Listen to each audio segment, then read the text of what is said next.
Bon, bah, écoutez, on va commencer. Je vais introduire cette réunion qu'on a baptisée donc réunion publique pour la présentation d'un autre avenir pour le site industriel de Château-Feuillet. Mais on va quand même se permettre aussi de critiquer l'avenir qui nous est proposé aujourd'hui, bien évidemment. Donc, je me présente rapidement. Je m'appelle Bernard Xel, j'habite à Naves et j'étais président d'une petite association qui s'appelle toujours d'ailleurs Action citoyenne pour la Léchère. Et du coup, comme le collectif d'habitants avait besoin d'un support associatif, j'ai proposé et ça s'est fait comme ça. Voilà. Donc du coup, notre association aujourd'hui, elle grossit puisque beaucoup du collectif ont adhéré à l'association, qui a d'ailleurs son assemblée générale qui est programmée mardi 2 avril au soir. Je ne sais plus l'heure, c'est quand j'étais 8h30, il me semble. Voilà, donc depuis début février, les choses ont commencé. Avec un lancement discret, très discret, d'une enquête publique qui était destinée à obtenir, de par Ugiring, une autorisation d'exploiter. C'est-à-dire que cette autorisation d'exploiter, pour l'instant, ils ne l'ont pas. C'est-à-dire que si le dossier se termine par un avis défavorable de la commissaire enquêteur et pourquoi pas un avis défavorable du préfet, c'est le préfet qui décide in fine. Dans ce cas-là, évidemment, l'autorisation n'ayant pas été accordée, le projet ne pourra pas vivre. Donc l'affichage a été très discret, mais grâce à des habitants qui ont repéré qu'il y avait une réunion publique le 12 février, il y a eu quand même du bouche à oreille qui a fonctionné et on s'est retrouvé un peu plus de 100, je crois, dans la salle de l'auditorium de la Léchère pour cette fameuse réunion publique officielle de présentation du projet Ugiring. Malheureusement, on a essayé à maintes reprises, on n'a pas obtenu qu'il y ait une deuxième réunion publique. Donc, il y a beaucoup de personnes qui n'avaient pas été informées de cette réunion publique du 12 février. À l'époque, beaucoup de questions déjà ont été posées dans la salle et beaucoup de questions n'ont pas eu de réponse, déjà à ce moment-là.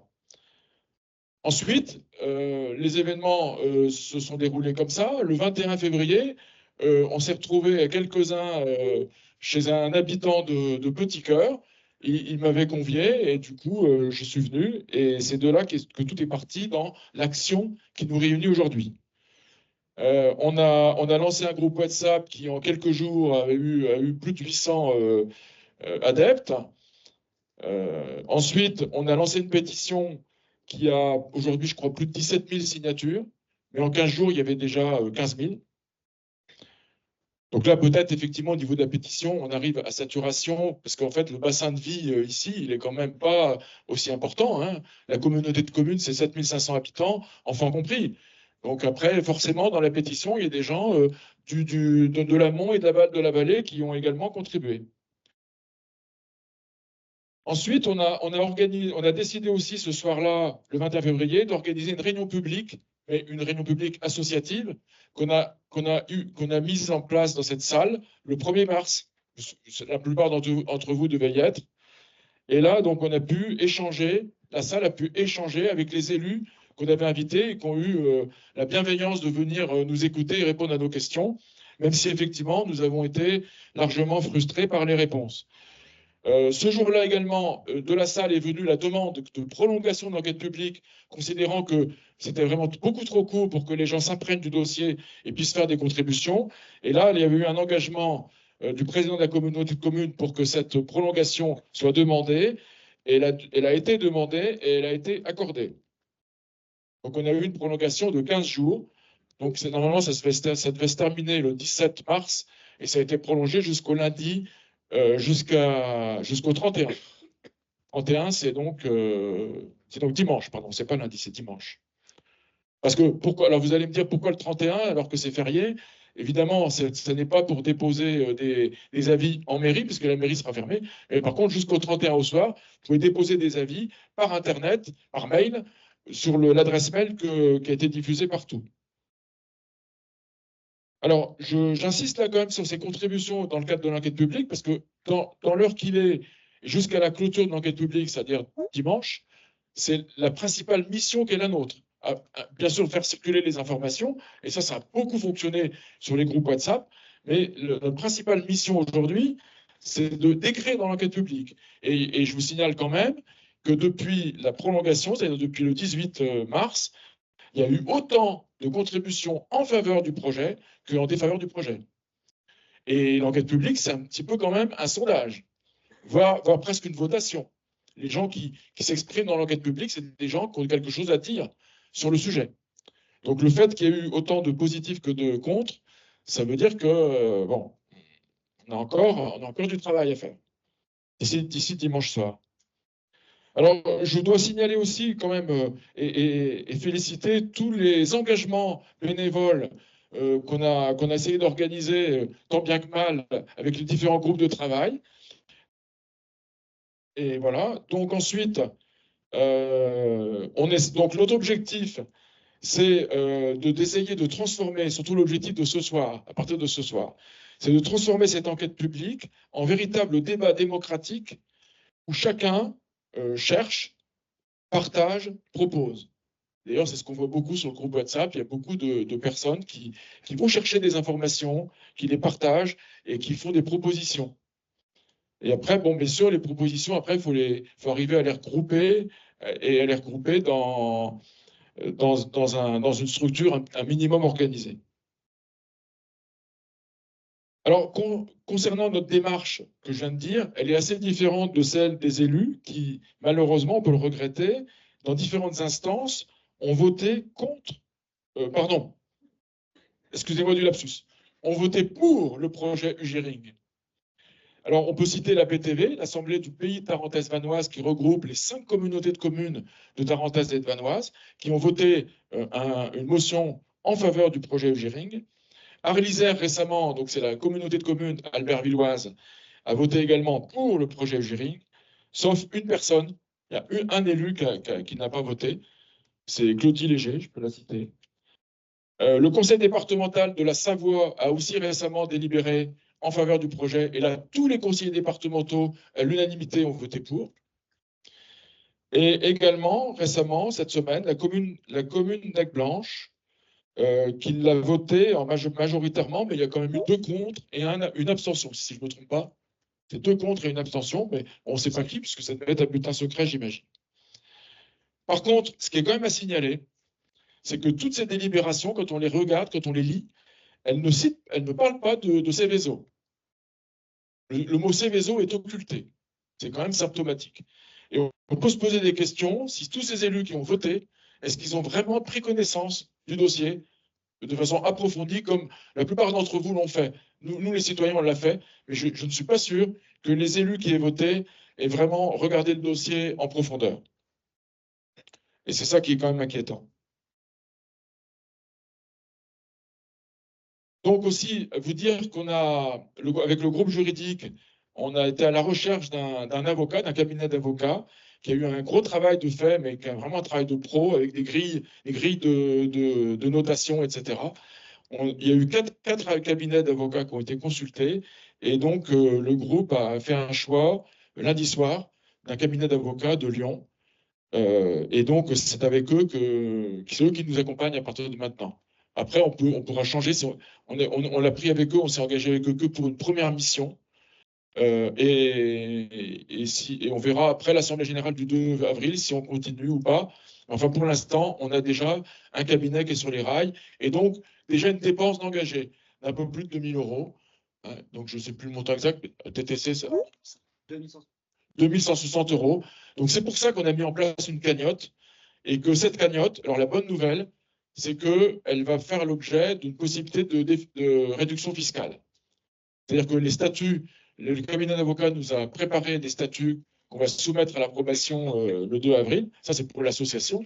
Et ça permettra à ceux qui font des dons de pouvoir bénéficier d'une réduction fiscale. Donc là, maintenant, on va passer au cœur du sujet de ce soir, sauf si Aurélien veut rajouter un mot. C'est bon, j'ai rien oublié d'important. Bon. Et à la fin de la séance, donc après l'exposé préparé par Yves, par l'équipe en fait projet stratégique, hein, donc il y a Yves, Denis et les autres, donc ils vont nous présenter leurs travaux, qui sont simplement des travaux de réflexion, de proposition. On va en débattre ensuite.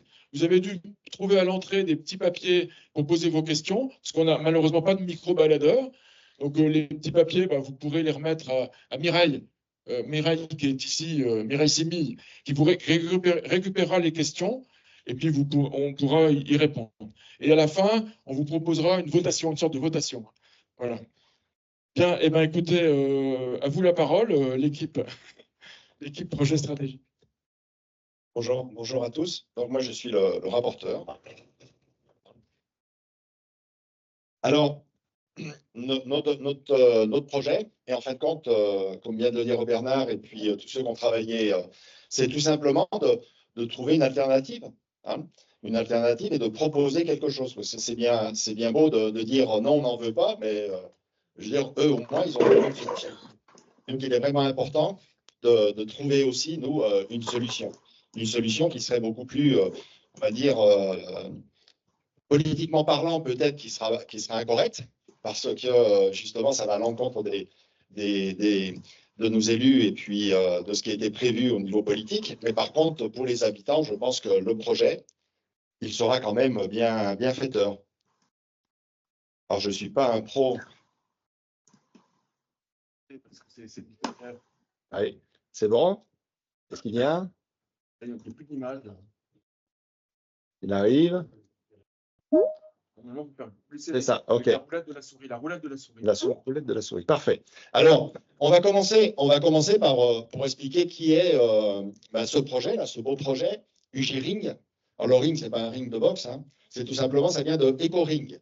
EcoRing, on va vous expliquer après qui sont. Alors, donc, c'est simple, leur projet, c'est UJ Tech. On enlève le tech, on enlève l'éco, et puis on fait UJ Ring. Alors, déjà, à ce niveau-là, quand on rentre, alors tout est légal, ça veut dire qu'on peut avoir toute la documentation. On a, parce qu'à un moment donné, soi-disant que les élus nous disaient qu'ils n'avaient pas accès à cette documentation, c'est légal. Lorsque vous faites un achat-vente, un contrat, vous allez sur le. Tout est digitalisé aujourd'hui. La constitution d'entreprise aussi, on l'a retrouvée sur le web. D'accord ? Donc, une chose déjà qui nous surprend, c'est une SAS. SAS. Alors, pour ceux qui ne savent pas, SAS, c'est une société avec des responsabilités limitées, même très limitées. Dans certains cas, pour certaines activités, ce n'est pas du tout on va dire le système, la raison, comment on dit, sociétaire, pardon, que l'on utilise. Alors, c'est déjà intéressant à ce niveau-là parce que c'est-à-dire que les associés ont une responsabilité très limitée. Et puis, le capital social de l'entreprise est de 100 000 euros. Pour un projet, 100 000 euros. C'est-à-dire qu'ils vont répondre jusqu'à 100 000 euros. Alors, il y en a certains qui vont me dire, non, on va répondre beaucoup plus parce que UJTech a beaucoup plus. Et puis, le groupe Suisse Steel Group est quand même beaucoup important. Il facture 4 milliards avec certaines dettes.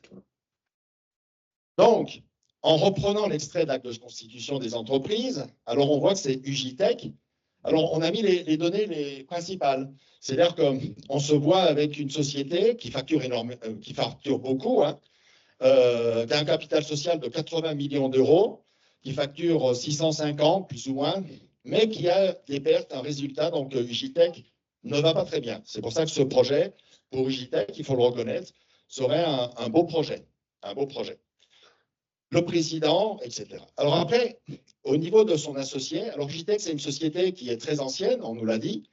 C'est le fleuron de l'industrie dans la région quand même. C'est le plus gros employeur, je crois, de la Savoie ou un des plus gros employeurs de la Savoie. OK ? Par contre, c'est une société qui a des difficultés qu'il ne faut pas non plus oublier. Au niveau de EcoRing, alors EcoRing, c'est des gens qui ont des capacités. C'est des gens qui sont des techniciens qui ont monté des startups, des ingénieurs, etc., qui ont monté des startups. Et c'est pareil aussi, c'est un cumul de petites entreprises SAS, avec on va dire des capitaux sociaux de 5 000, de 3 000, etc. Donc, je pense que c'est intéressant quand même qu'on sache hein, comment on en est arrivé là. Hein, comment on va projeter, on réalise une usine qui n'est plus expérimentale maintenant, apparemment. Hein, vous avez vu sur la presse, là, on commence à enlever le mot expérimental. Hein. Donc, on enlève le mot expérimental. Donc, on n'est plus avec une usine expérimentale. Bon, il y a quand même des techniciens au niveau du groupe, ou même des ingénieurs au niveau du groupe, qui reconnaissent que oui, effectivement, c'est quand même une usine expérimentale. Et puis après, on enlève le mot Seveso, on enlève le mot, etc. Donc, c'est assez amusant. Le fait aussi qu'on se retrouve de moins en moins avec on va dire, des dangers. Hein. Il y a même un dernier article du président du jury, là, qui dit que ben, grâce au fait que cette usine est Seveso, il y aura beaucoup plus de contrôle que si elle ne l'était pas. C'est-à-dire que quand une usine n'est pas Seveso, on ne fait pas de contrôle.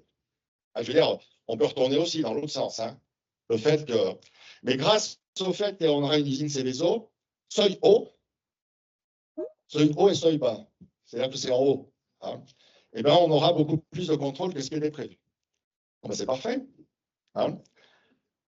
Alors, en parlant du gearing, là, c'est un article. Hein. Donc, le résumé, ben, on le voit. Hein.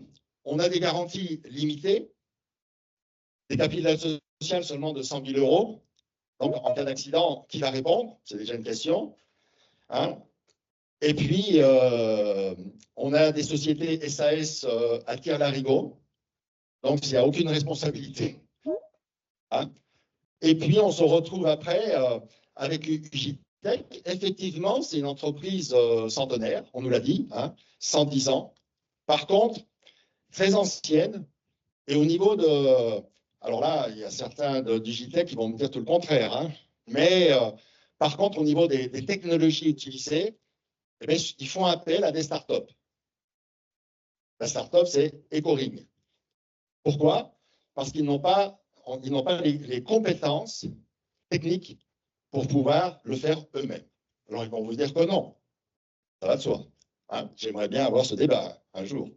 J'espère que je l'aurai, que nous l'aurons. Donc, société ancienne qui fait appel à des petites sociétés de récente création. D'accord? Par contre, les uns et les autres, je suis un peu dur hein, en mettant ça. Hein. Au niveau du groupe, non Denis, aussi, on se retrouve devant des entreprises qui ont un passé assez lourd. Bon, Ugitech, récemment, il y a quand même eu plusieurs remords. Hein. C'est vrai que c'est peut-être pas de leur faute, mais enfin, je veux dire, il y a quand même la société doit répondre à ce niveau-là. Et dans l'autre cas, je vous le montrerai après, alors c'est pareil, il y a un passé assez sombre. Hein. Donc, on est dans l'expérimental, d'un côté avec un passé assez sombre, et puis de l'autre côté, on est dans une entreprise traditionnelle qui a, sur 110 ans, s'il y a eu quelques morts, c'est vrai que ça ne fait pas beaucoup. Mais pour ceux qui ont perdu leur papa ou leur maman ou leur frère ou sœur, c'est quand même embêtant. Et puis après, ce qu'on a pu ressortir au niveau du groupe, c'est qu'on se retrouve quand même dans un beau montage de relations. C'est-à-dire qu'il y a trois parties. Il y a l'État, principalement la mairie d'Ugine, les dernières informations que j'ai. Le maire d'Ugine a beaucoup contribué pour que des 50 projets proposés, une cinquantaine, ce soit Ugitech qui remporte.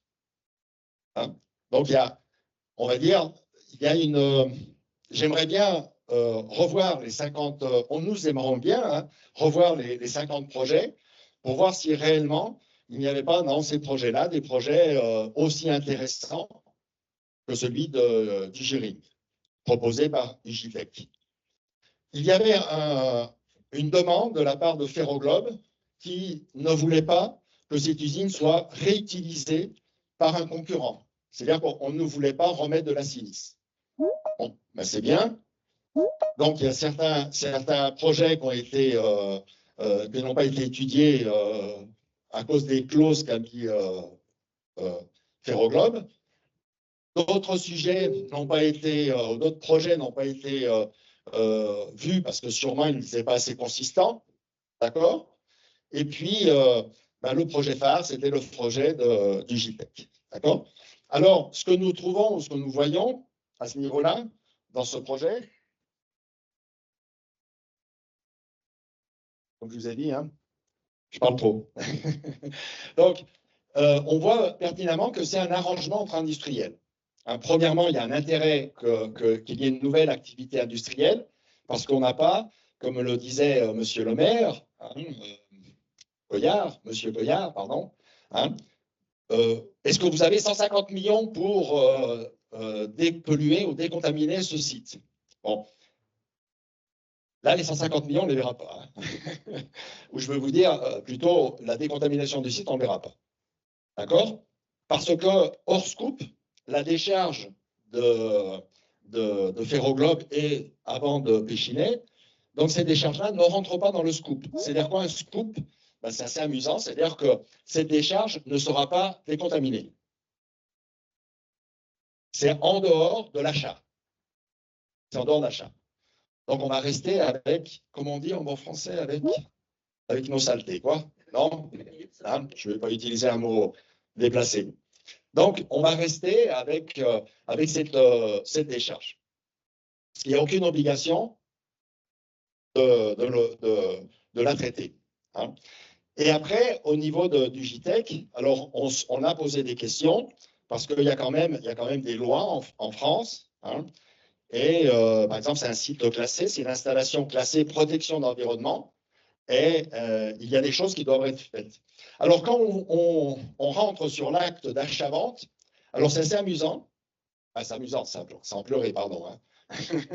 Mais c'est assez amusant parce que il y a un arrangement entre deux industriels en disant moi je ferai ça, toi tu démontreras ça, moi je ferai ci, je ferai là, tu me passeras la facture, etc. pour décontaminer.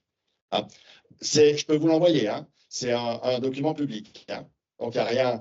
Et on parle aussi des lois à l'intérieur, et donc on dit UJTEC va faire la décontamination, mais avant, il faudrait que je voie les factures pour savoir combien ça va me coûter. Et puis, toi, tu le feras, et puis moi, je paierai. Hein. Donc, ça, c'est amusant. Hein. C'est vraiment amusant de voir comment ça a été monté. Hein. Juste pour la petite histoire, depuis l'année dernière, UJTEC a déjà reçu 9 millions de subventions. Ils n'ont pas encore commencé, mais ils ont déjà l'argent. Je ne sais pas si on transforme en francs ou en anciens francs, combien de milliards ça fait. Hein. Et avec 9 millions ici dans la région, qu'est-ce qu'on pourrait faire? Hein. Mais il est vrai que c'est le fleuron de l'industrie de Savoie. Hein. Donc, on peut leur donner 9 millions. Ce ne sera pas 9 millions, ce sera à peu près 28, 30, ça dépend. C'est-à-dire que, soi-disant, le projet du Giring va coûter 90 millions d'euros et ils auront un financement. Alors là, j'aurais dit, moi, comme ancien industriel, j'aurais dit, chapeau les gars, vous êtes vraiment des bons. Parce que nous, on n'y est jamais arrivé. Que l'État y mette 30 millions, c'est-à-dire un tiers du projet. 30 millions d'euros quand l'État va débourser en tout. Hein. L'État, c'est qui l'État? C'est nous. Donc, une petite histoire sur les deux grands dirigeants d'Ecoring. Alors, Ecoring, en plus d'être une SAS, elle est constituée par 3 SAS. Alors, si on additionne les 3, on arrive quand même à un peu plus de 10 000 euros de capital social. Bon, c'est déjà mieux, non? Que les 3 000 du premier. Hein? Vous avez vu, j'ai un humour noir quand même. Hein? Donc, on se retrouve avec Arc Conseil, qui fait de la formation, avec Karine Soffier.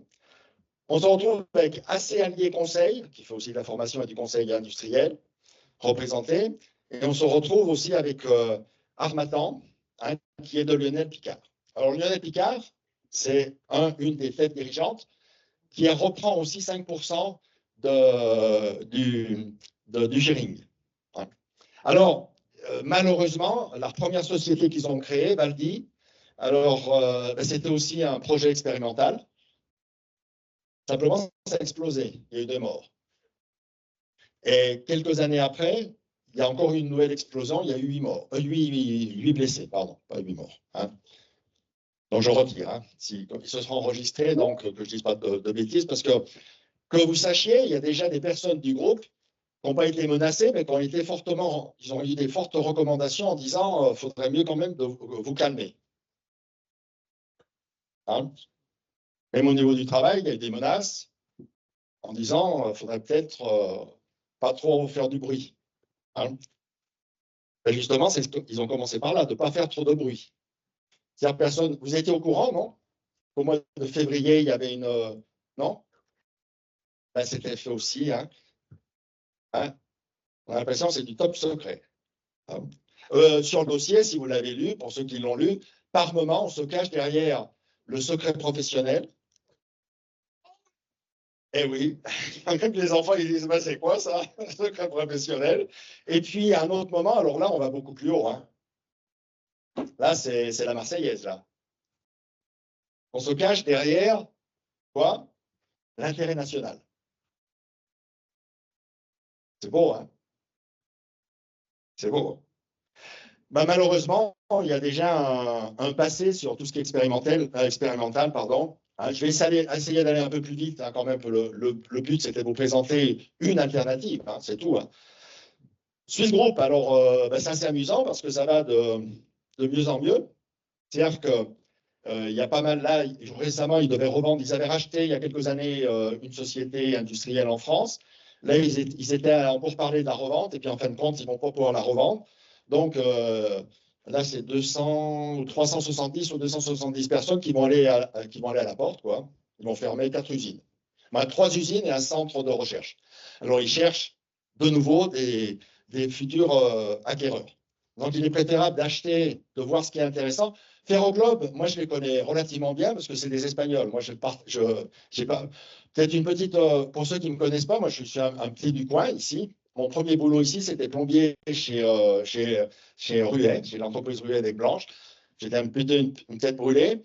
Et puis après, j'ai fait mes études à droite, à gauche, etc. Et j'ai fini patron de Sanofi en Espagne. Hein. Et mon boulot à une époque, c'était d'acheter et de vendre des usines. Donc, vous voyez, je vois relativement bien le sujet. Mais je suis fils de paysan, j'en suis fier. Hein.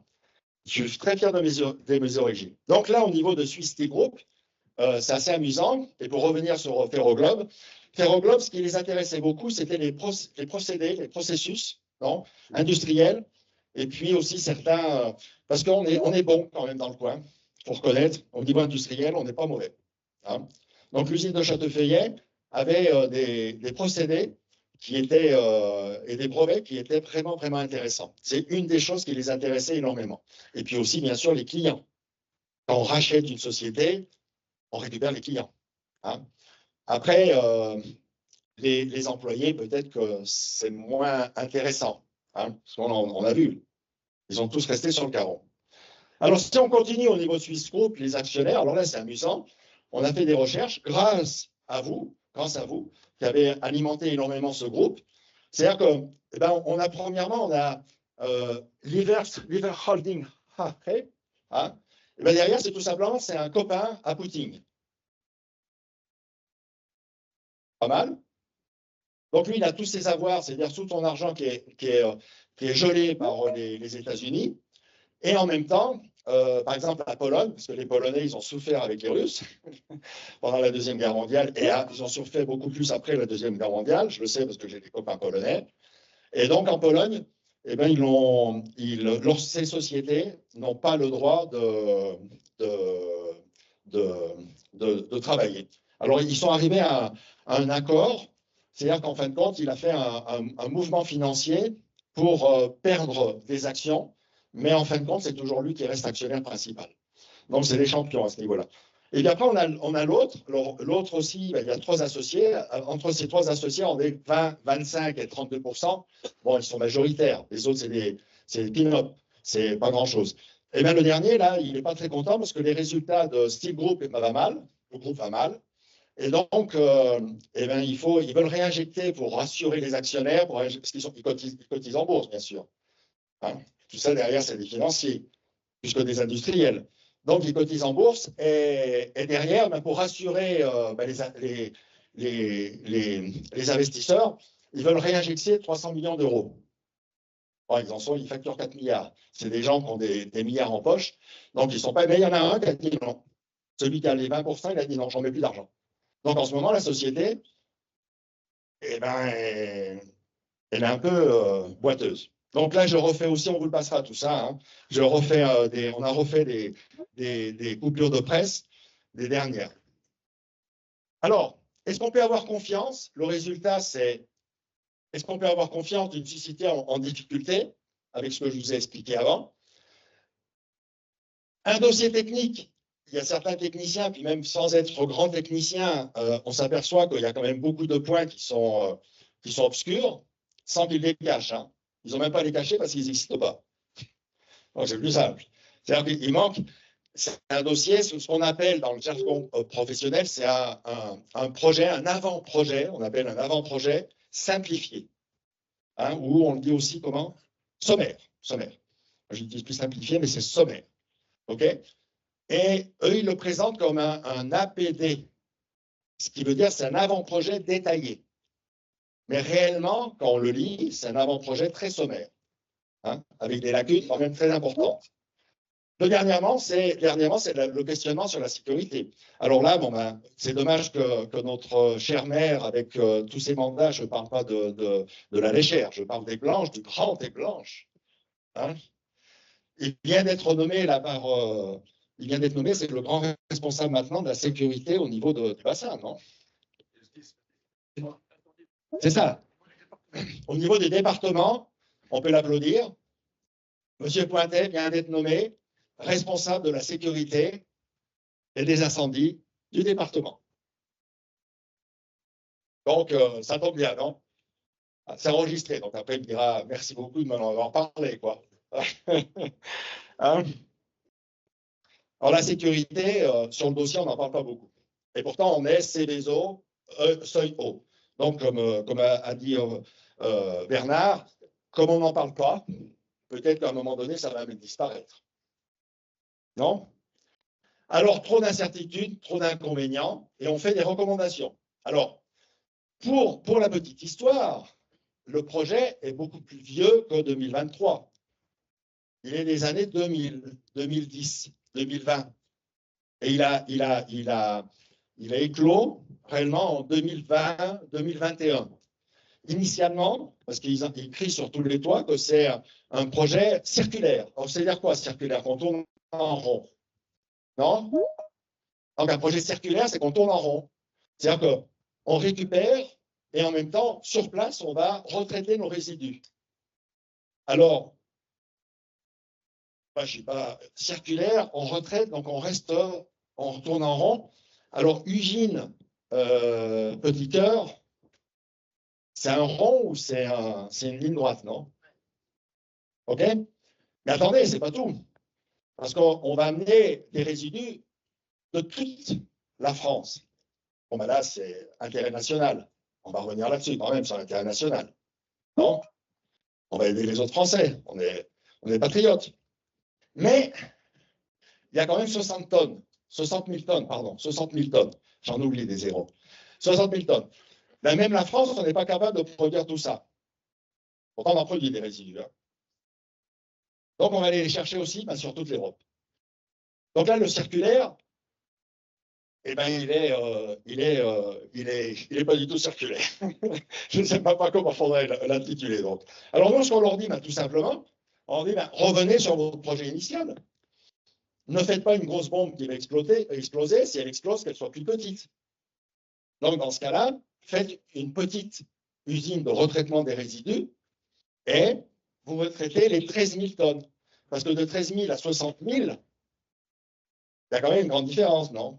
C'est par exemple, c'est pratiquement un cinquième. Donc, les autres cinquièmes, eh bien, vous les allez les traiter dans les différentes usines. OK? Donc, vous revenez sur votre projet initial, ça ne va pas leur plaire, et puis là, vous faites quelque chose de très bien. Et en plus, le maire d'Ugine, qui a appuyé énormément ce projet, il le récupère chez lui, comme ça. Donc, c'est parfait. Tout le monde est content. Apparemment, non. Hein. Deuxièmement, créer un réel modèle d'usine de développement durable. Parce que leur système d'usine, green, c'est green industrie. Hein. Green, c'est dire vert. Hein. Donc, ben, on ne le voit pas non plus. Donc là, dans ce cas-là, il créerait réellement à petite échelle une usine, un système de traitement qui serait à l'échelle de l'usine. Okay, il y a des autres industries qui le font déjà. Hein. Là, on n'invente rien du tout. Nous, on n'est pas assez techniciens, on n'est pas assez compétents pour ça. Eux non plus, de toute façon. Hein. Mais ça existe, ça existe. C'est ce qu'on appelle le retraitement à la source. C'est là, on est réellement sur un modèle circulaire. Hein. Le troisième point, c'est d'avoir une vraie industrie circulaire. Donc ça, je me répète, de permettre la pérennité du principal acteur de la vallée Toucaï. Alors, je ne sais pas s'il y a des syndicats. Moi, j'ai demandé une réunion. On aimerait bien avoir une réunion avec les syndicats. Parce que les syndicats défendent absolument. Hein, s'il y en a dans la salle, j'aimerais bien après pouvoir en parler avec eux. Parce qu'il y a une chose aussi. En tout cas, il y a des gros projets d'extension, donc c'est bien.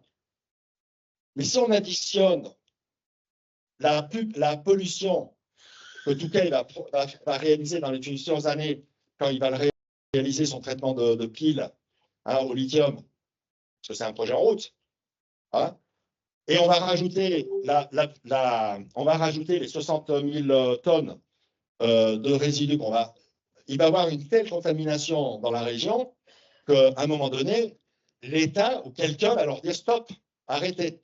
Donc, Touquet, en fin de compte, ça n'intéresse pas. J'aimerais bien en parler. Hein, avec les syndicats ou peut-être avec les dirigeants de Touquet, mais entre industriels, on s'entend bien généralement. Moi, je peux vous le dire par expérience. Hein. Mais par contre, entre syndicats, je pense qu'à un moment donné, il faudrait peut-être en parler.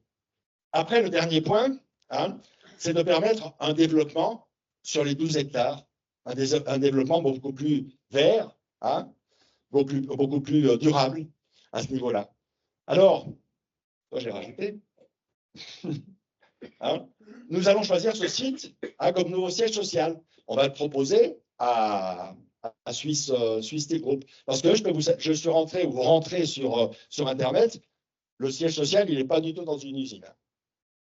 Il est dans des beaux quartiers, hein, en Suisse, près d'un lac. Hein. Alors maintenant, on va quand même parler d'une autre. Hein, mais c'est un projet, on pourrait en avoir beaucoup d'autres. C'est un projet, on a bien travaillé là-dessus, il y a des personnes qui seraient prêts à signer pour participer au financement de ce projet. Vous vous rendez compte? En 15 jours. C'est quand même incroyable, quoi. Parce que vous allez voir, il faut quand même en sortir de l'argent aussi pour ça. Donc, on ferait un projet qui s'appellerait Technopole Parenthèse Innovation de notre vallée. Hein. Alors, qu'est-ce qu'on ferait? Hein? Là, tu veux m'aider quand même. Hein? Qu'est-ce qu'on ferait? On créerait une zone industrielle d'entreprise d'activité traditionnelle. Alors, vous allez me dire pourquoi? Hein? Le site, on va demander aussi une décontamination, mais pas à Ugering. Ugering n'a rien à faire à ce niveau-là, s'il part demain. Par contre, ce serait une décontamination de Ferroglobe. Ils sont en Espagne. En plus, leur siège, ils sont à Madrid. Moi aussi, je suis quand même à Madrid aussi, donc je pourrais aller les voir. C'est des quartiers d'à côté. Hein. Donc là, on prendrait une activité industrielle. Pourquoi? Parce qu'il y a certaines installations. Premièrement, il y a une demande industrielle. OK? Alors, industriel, ça peut être un fabricant de fenêtres en aluminium. D'accord? On parle pas on ne veut pas réinstaller quelque chose, c'est les eaux seuil haut, même seuil bas. Donc, ça peut être, il y a des industriels du coin, de la région, ça va jusqu'à Aix-les-Bains.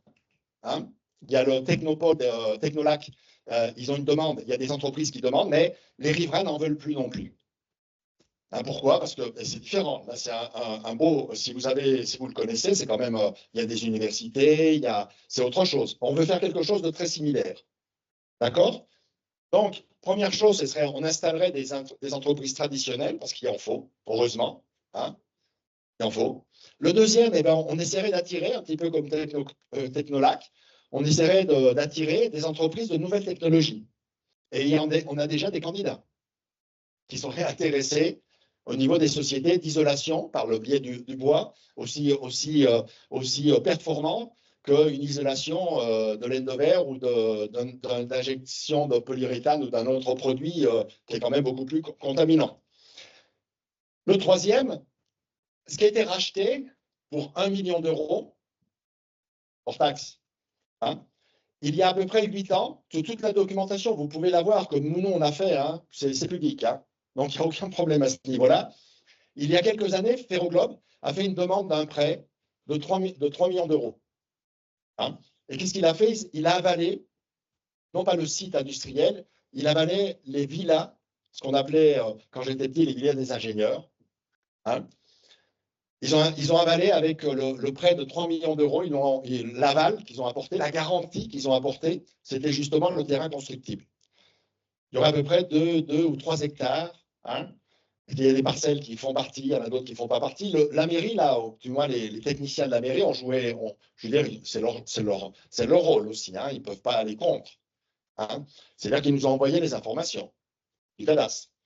Ça fait partie tout le monde peut demander les informations du cadastre. Hein, Donc, à ce niveau-là, vous avez la deuxième partie, c'est une zone. Pardon, je sautais la troisième partie, j'en étais déjà à la quatrième. Donc, c'est la zone tertiaire de start-up high-tech, comme à Pôle Technopôle Lac, Technolac, non Technolac, comme à Technolac. On pourrait mettre des écoles. On pourrait mettre des écoles. On pourrait mettre, quand je parle d'école, parce qu'avec l'école que nous avons juste derrière, hein, ouais, juste en dessous là, elle est juste en dessous, avec une usine Céveso Seuil-Haut, hein, je ne sais pas combien de parents vont amener leur enfant dans cette école. Hein. Je ne sais pas. Hein. Mais donc, pour revenir au troisième point, c'est une zone tertiaire de start-up high-tech. Comme on dit, on utilise dans ce cas-là beaucoup de mots anglais. Hein. Je sais, Denis. Et on se retrouve avec un institut de formation professionnelle. Alors, qu'est-ce qui se passe avec l'institut de formation professionnelle? Qu'est-ce que nous avons juste en face? On a quand même les termes, non? Pourquoi pas créer ici une école spécialisée dans le thermalisme? On s'est renseigné, il n'y en a pas beaucoup. Hein. Après, on s'est renseigné, il y a par exemple l'école 42. Alors, qu'est-ce que c'est l'école 42? Ben, c'était un ancien patron de France Télécom de l'époque. C'est une école où c'est les propres élèves, hein, des programmateurs, qui s'aident entre eux pour augmenter leurs compétences. C'est un mode d'école qui est assez intéressant. Pourquoi pas? On a des contacts. On a des contacts avec l'école 42. Hein, etc. Après, pourquoi pas des studios de production? On peut rêver, vous allez me dire. Ah, mais ça ne tient pas debout. Ben, on a des contacts derrière. Hein, parce que, après, on parlera des 10 millions d'euros qu'il faut sortir pour ce tel projet. Moi, j'aimerais bien savoir, avec des sociétés qui sont pas en banqueroute, ce serait trop quand même, mais qui ont des difficultés financières, d'où ils vont sortir les 60 millions. Si déjà, il y a un des associés qui ne veut pas en sortir 300. Hein? Donc, qu'on veut demander ou qu'ils viennent nous demander d'où on sort l'argent pour ce projet, si eux, ils ne disent pas où ils vont sortir les 60 millions d'euros. Parce que ça fait quand même peur quand on voit que c'est une société qui a une garantie de 100 000 euros. Igering a une garantie réelle de 100 000 euros. Donc, on est loin des 90 millions. Et le troisième point, c'est l'organisation de la partie non industrielle constructible. Il y a à peu près entre 2 et 3 hectares de terrain constructible. OK? Donc, ça pourrait être vraiment intéressant. Alors, le projet, un scoop. Alors, on a réparti sur différentes zones. Alors, de ce côté-là, ça ne fait pas partie du scoop, mais nous, on leur demanderait quand même des explications. On s'est amusé à mettre une tête de mort. Hein. Pourquoi? Parce que c'est la décharge de Ferroglobe. OK? Donc, la partie plus importante du site abriterait une zone industrielle traditionnelle, avec des entreprises traditionnelles. Ça peut être du BTP, ça peut être de l'industriel, ça peut être etc. Alors, il y en a certains qui vont dire oui, mais dans ce cas-là, des contaminations, des pollutions, etc. Ben oui, on a pensé aussi. Il y aura une partie qui sera décontaminée et dépolluée, bien sûr. La partie en bas, ce serait la partie tertiaire. Il y aura un renouveau complet pour cette partie tertiaire. Hein, tertiaire, c'est-à-dire des bureaux, ça veut dire des centres de formation, etc. On a une partie de zone high-tech qui serait à l'entrée de l'usine. Il y a des bâtiments qui seront démolis, il y a d'autres bâtiments qui seront transformés complètement, hein, pour être réhabilités aux nouvelles activités. Et puis la partie d'en haut verte, Alors, j'ai fait attention de ne pas prendre la société Bourget et la société aussi Etral, et puis les différentes sociétés qui sont en haut. Hein, et c'est quand même incroyable que la mairie n'ait même pas proposé à ces sociétés qui ont besoin de terrain de récupérer une partie. C'est quand même, c'est des gens, Ferraris, Etral, ça fait partie, c'est le grand-père, le père, c'est Bourget, c'est pareil. C'est quand même incroyable, quoi. Moi qui suis un petit de la région, je veux dire, il y a des projets, il y a des sociétés ici, on les a depuis des générations et des générations. Ils ont besoin de terrain, ils ont sûrement besoin de terrain pour certains, et on ne les a même pas proposé de dire dans la négociation, parce que si vous allez voir l'acte de vente, il y a une partie de, c'est public, hein. Si vous allez voir sur l'acte de vente, il y a une partie du terrain de l'usine Ferroglobe qui a été construit sur un terrain de Vorgé. Donc, ils l'ont quand même mis dans le dossier, parce qu'à un moment donné, il faudrait qu'il y ait un arrangement. Hein. Donc, c'est incroyable. Donc, vous voyez, il y aurait différentes zones. Alors, là, c'est un peu plus parlant. Hein. Donc, on se retrouverait avec les différentes zones qui seraient des zones dédiées, hein, avec un renouveau complet. Hein. Et de l'autre côté, là, de ce côté-là, il y a la décharge. Donc, il faudrait quand même faire quelque chose avec ces décharges. Hein, parce que sur le projet, aujourd'hui, on ne fait rien. Le projet Ugéring, on ne fait rien du tout. Hein. Alors, l'urbanisation de la partie constructive des logements. Hein. Alors, qu'est-ce qui se passe? Et qu'est-ce qui se passe dans le coin là? On n'est pas encore arrivé au niveau de la Haute-Savoie avec les Suisses qui achètent au Bano. On est avec les Suisses aussi, hein. Mais c'est des Suisses industriels. Mais en Haute-Savoie, qu'est-ce qui se passe avec les Suisses? Ils achètent les terrains, donc ça flambe. C'est-à-dire que nos enfants, nos petits-enfants, pour acheter un terrain constructible ici ou pour avoir un logement, c'est facile. Il faut être pratiquement, je veux dire, millionnaire, non? Aujourd'hui, pour acheter un appartement ou une maison ou un terrain ici dans le coin, non?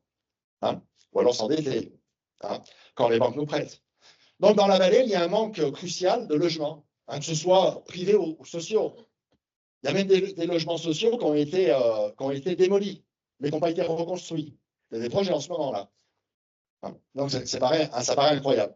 Donc, il est prévu une construction, hein, sur cette zone de 3 hectares, plus ou moins. Il y a une partie qui est constructible, il y a une autre partie qui est verte, qui n'est pas constructible. Mais ça représente plus ou moins 3 hectares. En tout, il y a 12 hectares, 9 hectares industriels, considérés comme industriels, hors la décharge de Ferroglobe, j'insiste, hein, quand même sur le fait, hein, vous allez remarquer. Et de l'autre côté, il y a 9 hectares industriels et il y a 3 hectares verts et constructibles. D'accord?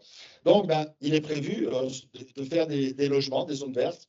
Parce que si vous avez une école juste à côté, parce qu'on est là, juste en dessous, là, ce serait quand même mieux d'avoir des villas avec des zones récréatives qu'une usine Céveso seuil haut.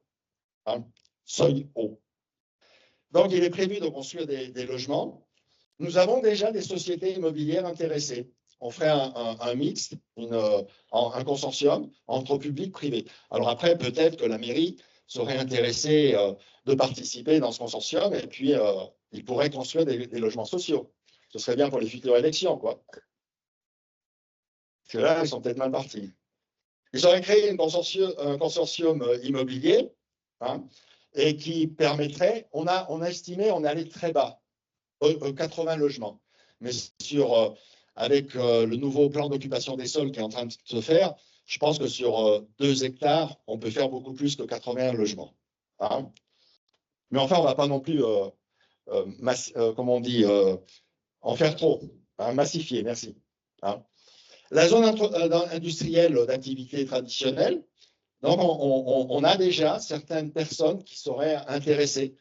Hein, on a lancé des perches, comme ça un petit peu. Alors, bien sûr, on ne va pas le révéler aujourd'hui, mais il y a même des personnes qui m'ont dit, pour des entrepreneurs du coin, qui m'ont dit pour 1 million, moi j'achetais.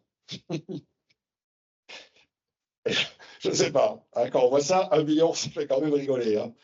Après, ce n'est pas que le million, c'est-à-dire c'est le fait de ne pas avoir à décontaminer ce site. Mais on est quand même loin des 100 ou 150 millions que M. le maire, M. Colliard, m'a dit la première réunion. Je me rappelle encore, il me dit, oui, vous savez beaucoup, vous êtes un technicien. Moi, je dis non, je n'ai jamais été technicien. Moi, par contre, je m'entourais de techniciens. Quand je ne sais pas, je m'entoure de personnes. Et c'est ce qu'on a vu avec le groupe, là. Le groupe WhatsApp, c'est quand même incroyable, ce que tu disais, Bernard. Quand même incroyable qu'il y a eu autant de personnes avec autant de compétences. C'est dingue. C'est quand même incroyable. En 15 jours. En combien? En 15 jours. C'est quand même incroyable. Et on a tous nos élus qui disent non, on y va, on y va, on y va, mais dans l'autre sens. Il n'y en a aucun qui se remet en question. Hein. Alors moi, je vais faire une petite anecdote familiale. Mon papa, il était parti du conseil avec M. Pointet. À un moment donné, il est parti, il a dit, tu sais, Dédé, aujourd'hui, on est des oui-oui. Aujourd'hui, c'est même pire que ça. C'est des ciguanas. Ciguanas. C'est dur, hein, ce que je viens de dire. Hein, parce qu'il y a peut-être certains qui sont peut-être élus. Il y en a peut-être certains qui ont leur famille. Mais c'est quand même dur. Hein. Donc, OK. Donc la reconversion du site est prévue. Hein, et enfin, on serait dans une zone industrielle avec de nouvelles technologies. La zone tertiaire est plus intéressante. Donc, dans cette zone, on aurait une zone d'activité de bureaux, parce qu'on a besoin de bureaux aussi. Il y aurait une partie aussi de ce que j'ai dit, les startups high-tech, une zone d'activité réservée à la formation professionnelle, avec les différents secteurs en tenant compte de la spécificité locale, comme le tourisme, la restauration, le thermalisme, l'agriculture. Hein, pourquoi pas? Ce serait vraiment intéressant. On retournerait vraiment aux sources. On ne va pas tout mettre dans l'industrie, non? On a quand même d'autres activités ici. Hein, les thermes qui sont en train de mourir, là, c'est quand même une honte. C'est une des stations thermales, une des plus reconnues en France. Et elle est en train de mourir. Et puis après, dans ce que je ne vais pas me répéter, dans le cadre des autres activités comme l'école 42, studio de production, centre de cybersécurité. OK. Donc, les atouts de ce projet, hein, on a presque fini. Une réponse au manque crucial de logements sociaux. Hein. On a aussi une grande demande de surface de développement et d'attraction des entreprises. Hein. Bernard, tu m'avais parlé du rapport des différentes communes, là, où ce rapport-là, où il y avait un manque de combien c'était d'hectares? Juste pour compléter, oui, effectivement, la PTB a délibéré il n'y a pas longtemps, au mois de février. La PTB, je vous disais, c'est le syndicat intercommunal qui regroupe les communautés de communes de Tarentaise et Vanoise. Ils ont délibéré au mois de février en disant et en s'alarmant du fait qu'il manquait 30 hectares de surface industrielle ou économique, on appelle ça, sur la Tarentaise vanoise. C'est pour ça qu'à Bourg-Saint-Maurice, ils vont essayer de débloquer une zone d'activité. Et l'avantage aussi d'utiliser une friche industrielle, c'est qu'on n'est pas embêté avec la loi ZAN. La loi ZAN, c'est cette fameuse loi qui limite l'artificialisation des sols au niveau national. C'est une loi qui a été votée au mois de août 2021 et qui est une loi qui est issue de la Convention citoyenne pour le climat qui avait été mise en place par le président Macron après les Gilets jaunes. Je ne sais pas si vous vous souvenez. Cette Convention citoyenne a fait un certain nombre de propositions, dont celle de limiter l'artificialisation des sols. Et là, l'avantage, c'est qu'on est sur des secteurs qui sont déjà artificialisés, donc ça n'est pas décompté comme nouvelle artificialisation. Que des avantages. Et on passe à côté de ces avantages. Donc après, il y aurait une harmonie totale avec les activités existantes, hein, qui seraient la vallée comme l'agriculture, le tourisme, la station thermale, hein, la partie aussi activité alpine. Je ne sais pas si tu veux ajouter quelque chose à ce qu'on avait vu ensemble, hein, à ce point-là. OK. Et bien après, dans le débat, alors. Et on parlerait de la création de plus de 300 emplois directs et indirects, et je pense qu'on arriverait sûrement à plus, hein, mais on est resté quand même sur quelque chose de rationnel et puis de très raisonnable à ce niveau-là. Pour petit rappel, Ugiring, c'est 50 emplois, et en 2030-2029, ce sera 110, si tout va bien. OK ? La préservation et respect de la faune et de la nature, et puis une garantie d'activité non nuisible et néfaste pour la santé des habitants des vallées, et puis non néfaste aussi aux autres activités comme la station thermale, par exemple. Hein. Donc, on parle aussi de coûts. Il y a un coût estimé à 10 millions d'euros qui serait financé par un consortium privé et public. Hein, c'est très habituel aujourd'hui. Il y a des privés qui mettent de l'argent. Des entreprises, par exemple, qui veulent récupérer 1 ou 2 hectares industriels, eh bien, ils l'achèteraient. Et avec cet argent, on pourrait construire de l'autre côté d'autres choses qui seraient, que la décontamination normalement devrait être prise en compte dans le projet par Ferroglobe. Hein. Et donc, de l'autre côté, on prendrait cet argent pour d'autres activités qui pourraient être, par exemple, la partie logement social. La non-destruction des activités existantes, parce que ce qui est quand même important, hein, c'est le fait que installer une usine Seveso seuil haut, usine expérimentale, innovatrice, non? Innovante, merci. Hein, des fois, moi, je patine. Innovante. Hein, et c'est quand même incroyable, quoi. Donc, ça va détruire quand même d'autres activités. La non-destruction des activités existantes, comme le thermalisme, le tourisme, l'agriculture. On est quand même une région agricole, avec quand même beaucoup de fermes. Et puis, on a quand même l'appellation Beaufort. Donc, je ne sais pas si ça vient à... Et la non-destruction de la faune et la nature, la non-dégradation de la santé des habitants vivant là. Et puis aussi, je ne sais pas si on a rajouté, non. On a parlé, un point aussi important, c'est la dévalorisation de l'immobilier. Parce que les gens les gens de Petit Cœur principalement, mais les autres aussi, hein, je pense que les communes comme Grand Cœur où j'habite, on va être touché aussi. Il y aura une dévalorisation de. On n'achète pas une maison, une villa, même si elle est très belle à côté d'une usine Céveso seuil haut. Donc, le Technopole Tarentaise Innovation, et comme vient de le dire Bernard, eh ben, c'est à vous. Hein, c'est à vous, et je repasse le micro à Bernard, et puis à vous tous, pour répondre à vos questions.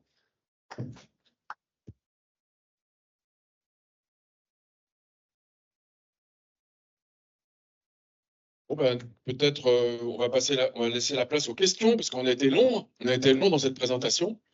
Donc je pense qu'il y a des questions. Alors, il y a eu des papiers qui ont peut-être circulé. Mireille, tu vas peut-être nous lire ce que tu as trouvé. Ah oui, voilà. Alors, je ne sais pas s'il y a des questions. C'est bon. Alors, le projet sur le site comporte-t-il un incinérateur de piles? Le projet actuel, j'imagine, hein, ça veut dire. Voilà. Alors, qu'est-ce qui peut répondre à cette question assez technique? Oui, Gering, mais ils ne sont pas là. Ils ne sont pas là. Dans le projet, alors ceux qui ont bien lu le projet, ben, je ne sais pas, il y a beaucoup qui ont bien lu le projet. Je ne sais pas s'il y en a dans la salle, mais effectivement, ils ont prévu un four. Hein. Ils ont prévu un four. Dans le four, ils vont mélanger une partie de ce qui va venir de JTech. Hein. Donc, ce sera ils ont dit sous bâche, et puis ce sera déchargé sous ambiance humide, de façon à éviter que les poussières s'envolent, parce que dans ces produits-là, dans ces produits qui vont être transférés de JTech à ici, dans leur projet, il y a des produits toxiques. Donc, voilà. Et donc, les piles seront également fondues avec le... C'est ça. Alors, lors d'une conversation avec des techniciens, des personnes compétentes hein, du groupe, hein, alors, les piles seraient broyées. Initialement, dans le projet, c'est un broyage de piles. C'est-à-dire, donc, ils broieraient les piles. Mais par contre, Ecoring est déjà sur un brevet, on déposait un nouveau brevet où il n'aurait plus besoin de broyer les piles. C'est-à-dire qu'il les mettrait directement donc, c'est non pas pour une question environnementale, mais c'est pour une question économique. C'est-à-dire qu'on gagne énormément à ne pas broyer les piles. Par contre, la pollution, ce sera la même à la sortie des cheminées. Hein. Alors, oui, vas-y. Je rajoute sur le montage financier. Dans la presse économique, on s'est rendu compte, travaillant, que consortium suisse, Swiss Steel, était dans une situation très grave financièrement. Le chiffre de 300 millions de pertes en 2023 est cité dans la presse économique. Ce qui veut donc dire qu'on peut se poser la question sur la fiabilité de ce projet Ugiring, puisque consortium suisse est en danger.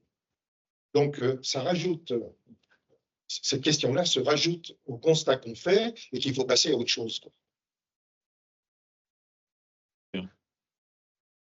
Donc, on n'a plus de papier, donc peut-être vous allez poser vos questions comme ça, en parlant assez fort. Hein? Alors, allez-y, madame, allez-y. Vous levez puis parlez assez fort, s'il vous plaît.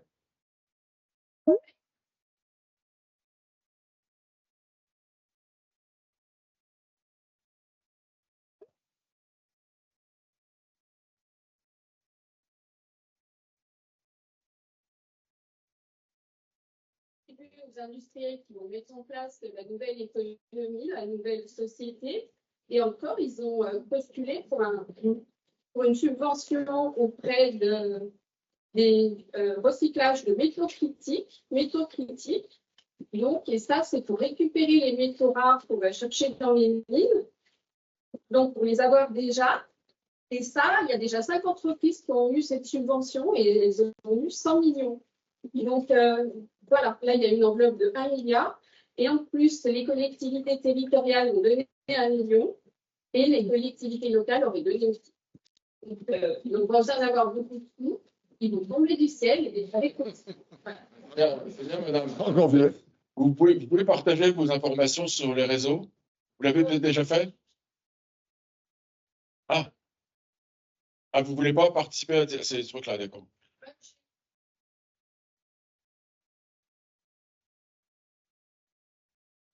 Allez.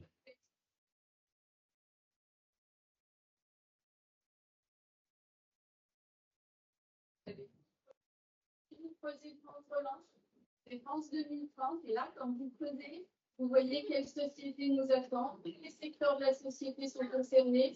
Je vous dis, bien que pour la France, c'est 54 milliards. C'est un projet qui a été conçu en 2021 pendant la crise Covid, et qui est européen, qui est même mondial, puisqu'il a été soutenu par l'ONU. Voilà. Donc là, vous avez affaire à des nous, ça va faire. Donc c'est intéressant, c'est pas une question en fait, madame, elle nous apporte des informations qu'elle a travaillées, qu'elle a cherchées. C'est très bien, c'est très très bien. Alors, là, il y a une autre question, vas-y. Alors, est-ce qu'il est possible d'annuler la vente des locaux? Ah. Alors, je ne sais pas si vous voulez que je réponde ou. Bon, de ce que je sais. Hein. Donc, la vente, elle est définitive. Au départ, on pensait que c'était une promesse de vente. En fait, elle est signée depuis le 31 octobre 2023. Elle est donc définitive. Sauf que une vente, même définitive, elle peut sans doute être cassée si l'acheteur n'arrive pas à faire ce qu'il avait prévu de faire. Donc là, après, il faut voir juridiquement dans quelles conditions ça peut être éventuellement cassé, mais je pense que ça peut l'être. Mais enfin, c'est un problème de droit. Et là, je ne suis pas un grand spécialiste. C'est d'autres qui savent dans la salle, comme madame, si d'autres ont des compétences en droit des affaires et en un acte notarié, vous pouvez éventuellement intervenir.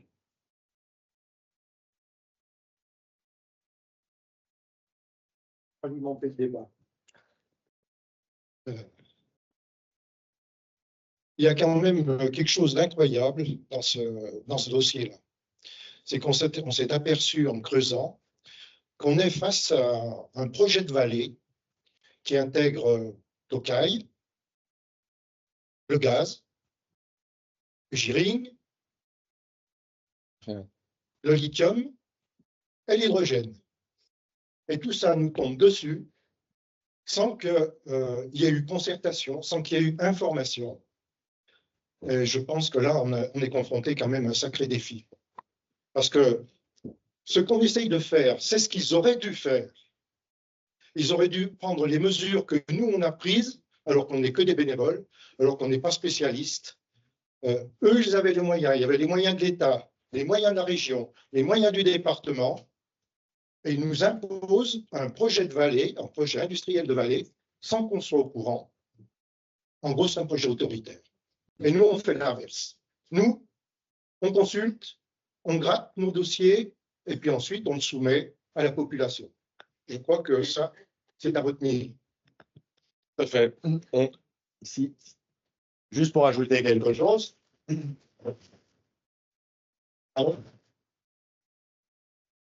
Juste pour ajouter quelque chose, c'est que tout ceci, en fin de compte, il y a très peu de retombées pour les habitants de la région. Je ne parle pas de retombées de contamination, de fumée, etc. Je parle de retombées économiques ou sociales, etc. Le gaz, sur notre projet, on intègre le gaz, bien sûr. Mais la différence, c'est que ce sera pour la partie de... On n'enlève pas, si l'Igérie n'est pas là, demain, le gaz, le million, il sera mis. Mais par contre, le gaz, il sera pour les industries, les artisans, et il sera aussi pour les habitants. Parce que le gaz qu'on apporte ici, il est réservé uniquement à 2 entreprises. C'est les contribuables qui vont payer pour améliorer les résultats de financement de 2 entreprises. Et il n'y a aucun piquage, il n'y a aucun robinet qui est prévu pour les habitants, hein, sur le gaz. Par contre, on va tout savoir, comme M. Pointet l'a dit, ADD, c'est un emprunt et on va le rembourser. Donc, on va quand même le payer. Et là aussi, on a pris une décision. Ils nous ont pris une décision sans qu'on le sache, quoi. Il y a peut-être sans doute d'autres questions ou d'autres propositions, interventions. Oui, monsieur, allez-y.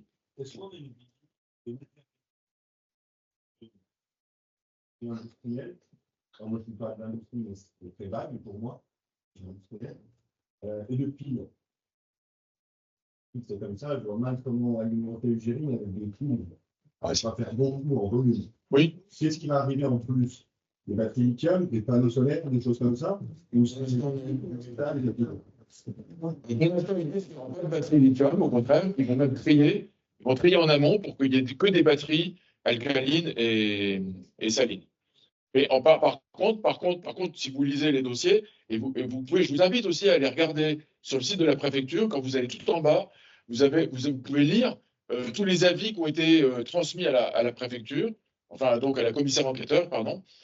Et là, vous pouvez voir des contributions qui sont très, très savantes, qui répondent à vos questions, hein. Et justement, eux, ils annoncent qu'ils mettront que des piles dans des big bags énormes, que des piles salines alcalines. Mais par contre, là où il y a un doute, c'est comment ils vont vérifier et contrôler que ce ne sont bien que des piles salines alcalines. Et là, apparemment, c'est un contrôle visuel qui est quand même assez inquiétant. Parce que donc, on peut avoir des accidents s'il y a des piles au lithium. Et ils ont prévu aussi des ponts ou je ne sais plus quoi, des postes pour vérifier la radioactivité. Alors, il y en a un dans les commentaires qui dit, mais pourquoi il y a cette vérification de radioactivité? S'ils sont si sûrs de ce qui arrive, c'est quand même assez curieux et assez étonnant. Et il y a aussi une contribution qui est inquiétante. Quelqu'un s'est amusé à calculer les tonnages qui rentrent et les tonnages qui sortent. En gros, il y a 60 000 tonnes je dis de mémoire, après 60 000 tonnes qui rentrent, et puis 23 ou 24 000 tonnes qui sortent. Si on prend leurs chiffres tels qu'ils sont dans le dossier. Ça veut dire que la différence, elle va où? Et l'ingénieur qui a fait cette contribution, vous vous direz sur le site de la préfecture, il dit, mais ça veut dire qu'il y a 50 000 tonnes qui partent probablement en fumée. En termes de matière, d'atomes, hein, si vous voulez. Il y a des atomes pour 50 000 tonnes qui partent en fumée. Alors, de quels atomes il s'agit? Je ne vais pas vous les décrire tous, mais vous pourrez les lire dans les dossiers des contributeurs, là. Mais il y a des molécules qui font peur. Alors, sans doute qu'elles sont aux normes, mais seulement les normes de l'OMS, ce n'est pas les mêmes que les normes de Suisse, hein, par exemple. Voilà. Et pour répondre à la question, sur le dossier aussi, vous avez la liste des... Alors, c'est assez amusant, hein. Excusez-moi si j'utilise beaucoup le terme amusant, parce que ça me fait rire quand même de la façon qu'il était monté, le dossier. C'est-à-dire qu'il y a une grande liste de tous les possibles,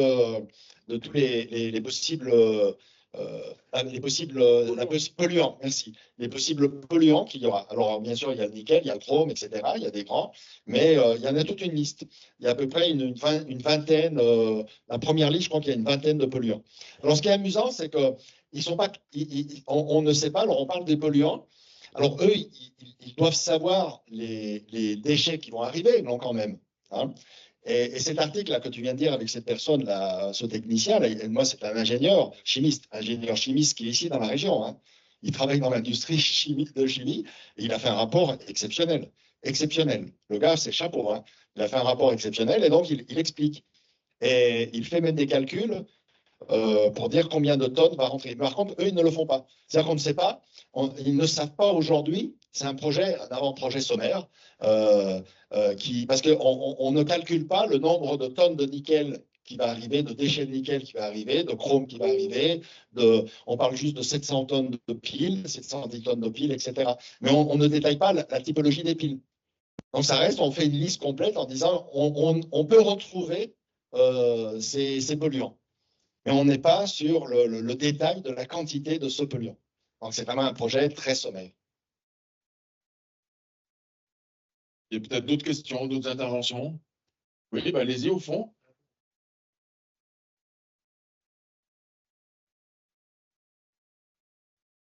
Alors, c'est une bonne question.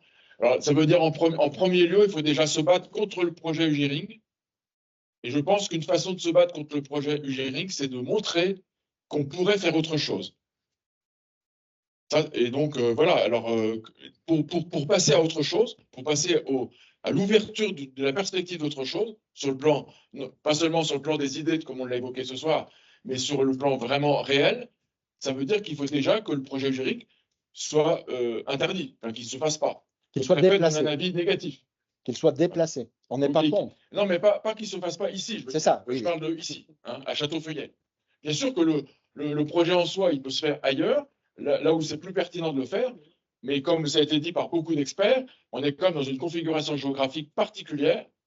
C'est pas seulement parce qu'on ne veut pas que les choses soient près de chez nous, c'est parce qu'on est dans une configuration particulière qui fait que les fumées, par exemple, ça pose un vrai problème par rapport à la circulation de l'air.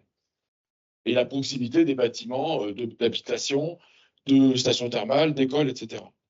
Et je voudrais en profiter aussi, pendant que j'ai le micro, pour dire que, parce que moi je pense que ce projet qu'on propose là, c'est notre objectif, et l'avantage c'est qu'il développe l'emploi beaucoup mieux que UGRing. Il améliore la qualité de vie des habitants, parce qu'on accueille, ce qu'on souhaite accueillir, c'est des entreprises, mais des entreprises qui ne sont pas toxiques pour les riverains. On améliore aussi le logement, comme on l'a dit tout à l'heure, avec les projets de logement qu'on propose. Et du coup, on sauve l'école. Alors que moi, personnellement, je pense que le sort, la destinée de l'école de Petit Cœur est pour moi sombre. Sombre si le projet UGRing arrive au bout. C'est ce fait. Alors qu'à l'inverse, en faisant un autre projet, je pense qu'on peut aussi améliorer tout ce que j'ai dit et sauver l'école. Est-ce qu'il y a d'autres interventions, questions? Je pense que oui.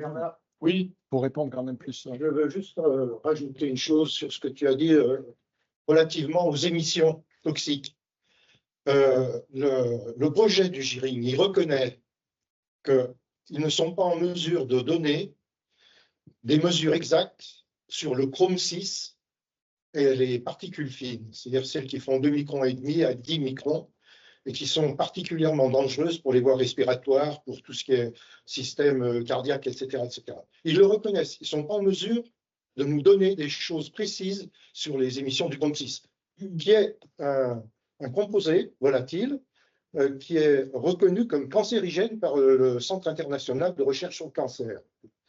Et tout ça, ils ne sont pas en mesure de le faire parce qu'il y a un défaut très grave dans leur projet, qui a été relevé d'ailleurs par France Nature Environnement et Vivre en parenthèse. C'est un projet qui n'est pas bâti sur une installation pilote, c'est-à-dire une installation réduite qui permet de reproduire toutes les conditions de production, qui permet de mesurer la sécurité, les dangers, les émissions. Ils ont fait l'impasse sur cette étape préalable qui, je le signale, fonctionne dans la chimie, parce que moi j'ai côtoyé la chimie dans la vallée du Rhône. Dans les raffineries, ils font ce qu'ils appellent des installations en migrants, c'est-à-dire réduites, avant de passer à des installations grandeur nature, ce qui permet de mesurer les risques, les dangers, les émissions, etc. etc. Eh bien, UGRing n'ont même pas fait ça, alors que c'est le BABA. Oui, madame, allez-y.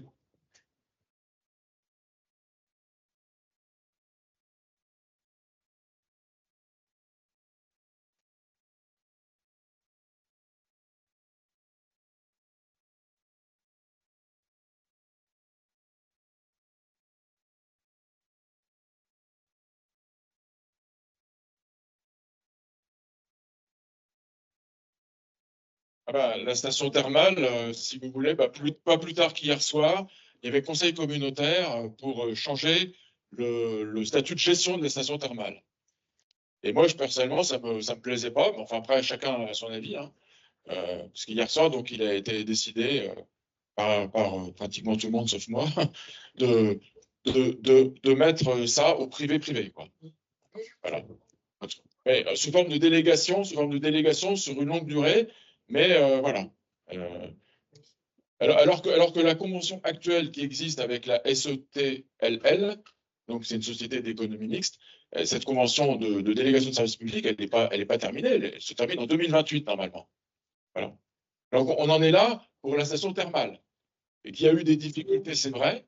Il y a eu des difficultés, c'est vrai, parce qu'il y a eu le Covid. Le Covid, ça a été terrible pour la station thermale. Mais depuis le Covid, il y a eu elle se redresse, elle va de mieux en mieux au niveau d'exploitation.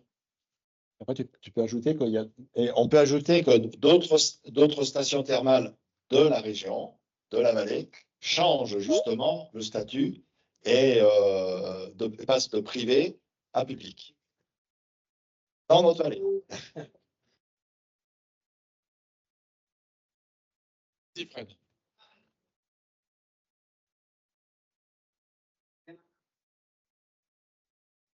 Le système économique qu'on a dans la vallée est une maîtrise entièrement locale. On voit que la station thermale, depuis 1985, elle est gérée par la communauté de communes des Vallées des Blanches, qui, en collaboration avec une SEM, c'est une société d'économie mixte, où également la communauté de communes des Vallées des Blanches est également majoritaire.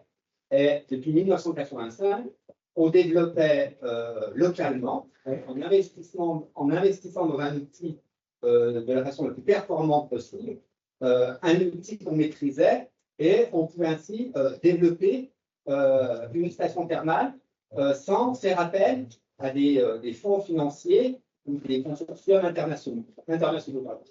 Et c'est vrai que ce qui s'est passé hier est, à mon sens, tout simplement triste, parce qu'on a la chance, l'énorme chance dans cette vallée, d'avoir un système économique qu'on pourrait maîtriser, nous, qu'on maîtrisait en tout cas jusqu'à présent, sans capitaux extérieurs.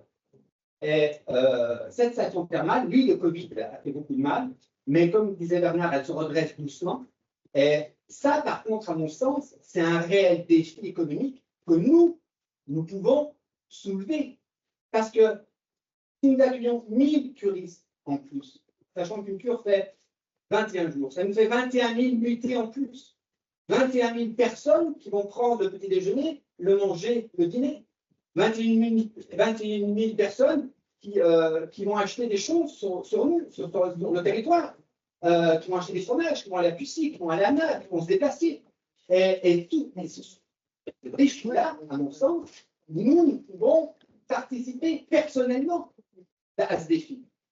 Si nous prenons conscience qu'on peut développer, recréer nous-mêmes des emplois par les restaurants, par les petits magasins de souvenirs, par tout un tas d'activités. Et même dans des aspects un peu novateurs, ce qui a très bien été fait au Radiana, lorsqu'on accueille des clients l'hiver en spa, avec une offre spa, avec des coffrets, des coffrets cadeaux et autres, avec des petits séjours, un peu haut de gamme, si vous voulez. Personnellement, j'ai aussi pas mal de clients qui viennent l'hiver avec cette offre-là, et on peut créer un tas de choses. Nous, quand on voit ce qu'on a été capable en un mois seulement, moi, il y a un mois, si vous m'aviez dit que j'allais vous parler là en ce moment, mais jamais j'aurais pensé ça. En un mois, on a été capable de faire quelque chose d'extraordinaire en termes de communication, en termes de compétences. On a su ensemble, nous, individuellement, avec nos capacités individuelles, à mettre en commun quelque chose et à dire non. Ce projet-là du Gering, de par la façon dont il nous est présenté, donc imposé, parce qu'il ne nous a pas été présenté, non. Il nous a été imposé. Ben non. Pour notre vallée, telle que nous sommes tous les jours dans notre vie quotidienne, avec nos valeurs, avec nos implications dans nos sociétés, dans nos associations, ce projet-là, il ne nous correspond pas. Ce n'est pas nous. Par contre, on a une station thermale à la Léchère. Là, on peut la développer. Là, on peut faire le challenge commun de dire dans 2 ans ou dans 1 an, on veut 1000 curistes en plus. Et là, on peut se donner les moyens, non? Même collectivement, dans tous les restaurants, dans tous les services, on peut mettre une carte en place en disant voilà, tout curiste qui vient, qui a sa carte passe curiste, là, et ben, il a 10% dans tous les commerces. Parce que tous les commerçants auront pris conscience que le curiste est important. Et en plus, les gens qui viennent, ils viennent pour se faire soigner. C'est noble de venir se faire soigner. Parce que tous, plus ou moins, on aura d'arthrose, de difficultés ou autres. Donc, collectivement, on peut créer les conditions nécessaires pour avoir plus de curistes. Et on a la chance d'avoir une qualité de soins à la Léchère qui est reconnue. On a la chance d'avoir une cure à dimension humaine. C'est la seule cure indépendante d'Orlane. On est indépendant. On peut gérer nous-mêmes la chose. On peut maîtriser et décider ce qu'on veut faire de notre avenir. Et pour moi, ça, c'est très important. Il est important de présenter des projets alternatifs parce qu'on présente. Mais là, tout de suite, avec la cure thermale, on peut faire quelque chose de bien collectivement. Et ce qui s'est passé hier, à la communauté de communes, avec un vote quasi à l'unanimité, pour donner à un privé la gestion, le thermalisme, le radianat, les logements et le thermal, alors que depuis 1985, nos impôts ont mis en valeur cet hôtel et la prestation pour que ce soit de haut de gamme. On a investi pour que ce soit chauffé avec des termes, que ce soit également refroidi. Ça a été bien, c'est bien ce qui a été fait. Pourquoi le laisser partir à un privé? Alors nous-mêmes, nous pouvons le développer. Et là, hier, avec le vote qui a eu lieu hier, c'est un processus qui a été engagé, qui va se dérouler sur 1 an, pour donner à un concessionnaire privé. Alors on va me dire oui. Et le plus inquiétant, c'est qu'il n'y a eu aucune autocritique.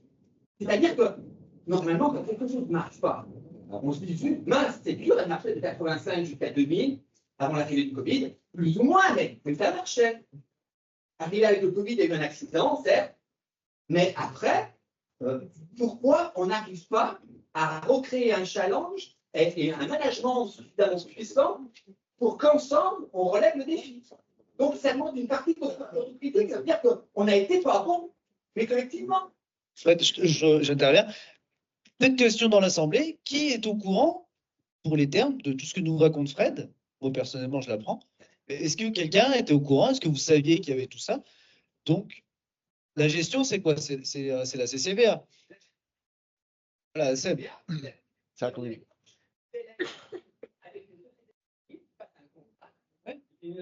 Et voilà, ça fait partie, pareil, que du Giring, etc. C'est que la population n'est pas informée, n'est pas au courant. Personne ne sait rien. Donc, ton intervention, elle est vraiment bien, parce qu'au moins, ça va mettre en valeur ce genre d'informations cruciales qui rejoint le projet qu'on a présenté ce soir. Et en fait, c'est tout un ensemble. Donc, c'est tout un ensemble. Et je veux qu'on l'applaudisse quand même, parce que tout ce qu'il nous a décrit, c'est de l'information et c'est très important. Et en fait, ça permet aussi que la population se regroupe. Peut-être qu'avec l'association, on fera peut-être plus de réunions, etc. Pour l'instant, comme l'a dit Fred, comme on le dit, ça fait que 1 mois qu'on est quand même lancé. On a fait beaucoup de choses. Il y a beaucoup de combats. C'est un combat en plus à faire. Et le fait de faire des réunions et de se regrouper, ben justement, ça permet de communiquer tous ensemble, de voir qu'on est heureux, on vit ici, mais il y a des choses que chacun peut apporter. Uta nous apporte des informations, Fred aussi. Tout le monde apporte quelque chose et on vit en communauté et au final, pour le bien de notre vallée. Donc voilà, il faut qu'on continue et qu'on avance là-dessus.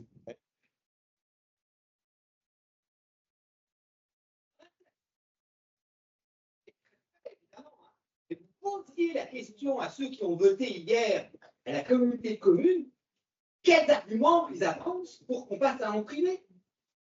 Leur poser simplement la question. Justement, on ne le sait pas. Moi, je ne les sais pas. Les arguments qu'ils ont avancés. Je peux dire les arguments. Je veux dire les arguments qui ont été avancés.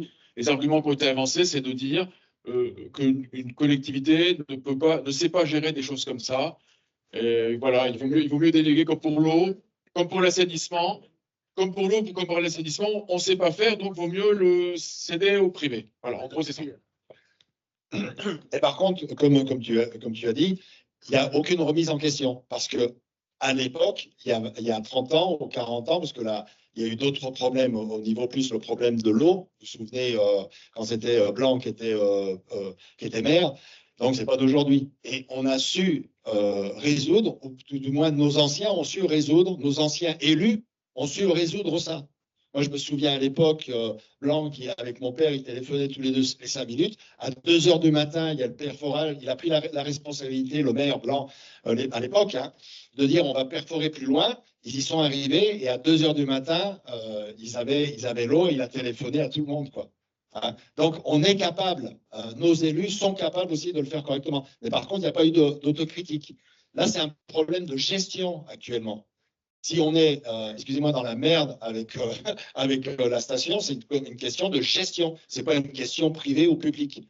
On peut aussi, au niveau public, on peut faire très bien les choses. Et en parlant de l'hiver, à Bezel, il y a le projet maintenant de faire un téléporté comme un bride. Vous avez entendu parler, non? Pourquoi on ne fait pas un même projet? Pourquoi on ne met pas 10 millions pour faire un téléporté jusqu'à notre station de ski? Pourquoi on ne développe pas Doucy dans une station d'été, intersaison, d'été? Pourquoi on ne le fait pas? Et au contraire, donc c'est vrai qu'il y aurait de l'autocritique à faire à ce niveau-là. Parce qu'il y a plein de projets qui se font autour de notre vallée et que nous, on n'est pas capable de le faire ici. On n'a pas les moyens, je veux dire, économiques ou intellectuels. Apparemment, si. On va quand même essayer de revenir au sujet, s'il vous plaît. Et parce qu'en fait, dans notre communiqué à la presse, on a annoncé que ce soir, on allait, si vous êtes d'accord, vous proposer une sorte de votation spontanée sur en fait, ce qu'on a débattu là, hein, c'est-à-dire, d'une part, le projet alternatif. Est-ce que, a priori, vous pensez que c'est plutôt mieux de travailler dans cette direction-là que dans la direction du Giring? Et puis également, une deuxième chose qu'on vous propose, c'est que la salle se prononce sur l'idée de faire un référendum local. Alors, la loi permet de faire des référendums locaux depuis une quinzaine d'années, je crois. C'est dans le code des collectivités territoriales. Et les référendums locaux doivent être mis en place par une collectivité territoriale. Donc, il faut définir un échelon. L'échelon, ça peut être la commune, ça peut être la communauté de communes, ça peut être plusieurs communautés de communes. Donc, effectivement, l'échelon territorial reste à discuter, mais cette question de référendum local, peut-être, serait une porte de sortie pour la situation dans laquelle on est, à savoir un projet qui vient d'en haut et la population qui, apparemment n'en veut pas. Si on regarde les contributions à l'enquête publique, il y a une majorité très large qui n'en veut pas. Pourquoi pas faire trancher ça par un référendum local? Est-ce qu'on voulait vous exprimer là-dessus? Est-ce que vous êtes d'accord sur cette idée ou pas?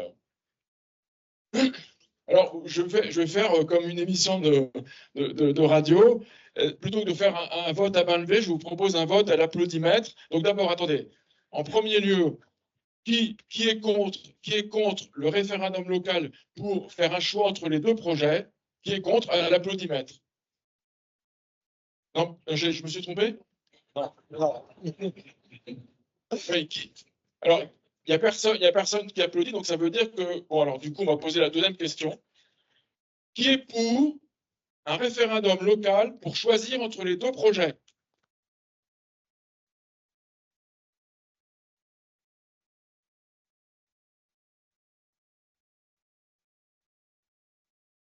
Bien.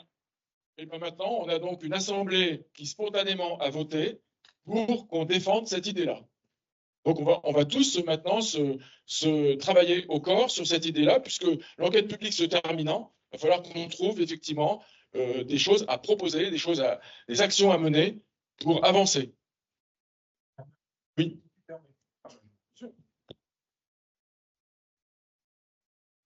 C'est un peu pour répondre à la question qui venait du fond. comment on peut faire pour imposer ce projet-là face au projet de Giring. Alors bon, il y a la mobilisation, bien entendu. De toute façon, la mobilisation, on voit bien que sans elle, on ne peut rien. Donc, il faut continuer. Mais un peu pour répondre à ce que tu disais, Bernard, moi, je serais... Alors, on n'en a pas discuté collectivement, mais je livre quand même mon idée. Je pense que dès l'enquête terminée, et avant que le préfet prenne une décision, moi, je serais pour qu'on demande au préfet une table ronde qui mettrait en présence, bien sûr, les citoyens, qui mettrait en présence les 2 parlementaires qui ont soutenu le projet au plus haut niveau du gouvernement, l'industriel et bien sûr les élus locaux. Parce que moi j'ai vécu plusieurs conflits sociaux, pas forcément ici, encore que la GrafTech, on était confrontés à la même proposition. Donc bien souvent, quand il y a le rapport des forces, il est possible d'imposer au niveau préfectoral, qui représente l'État, il faut le rappeler, il est possible d'imposer au préfet une table ronde pour discuter des 2 projets en présence. Bravo.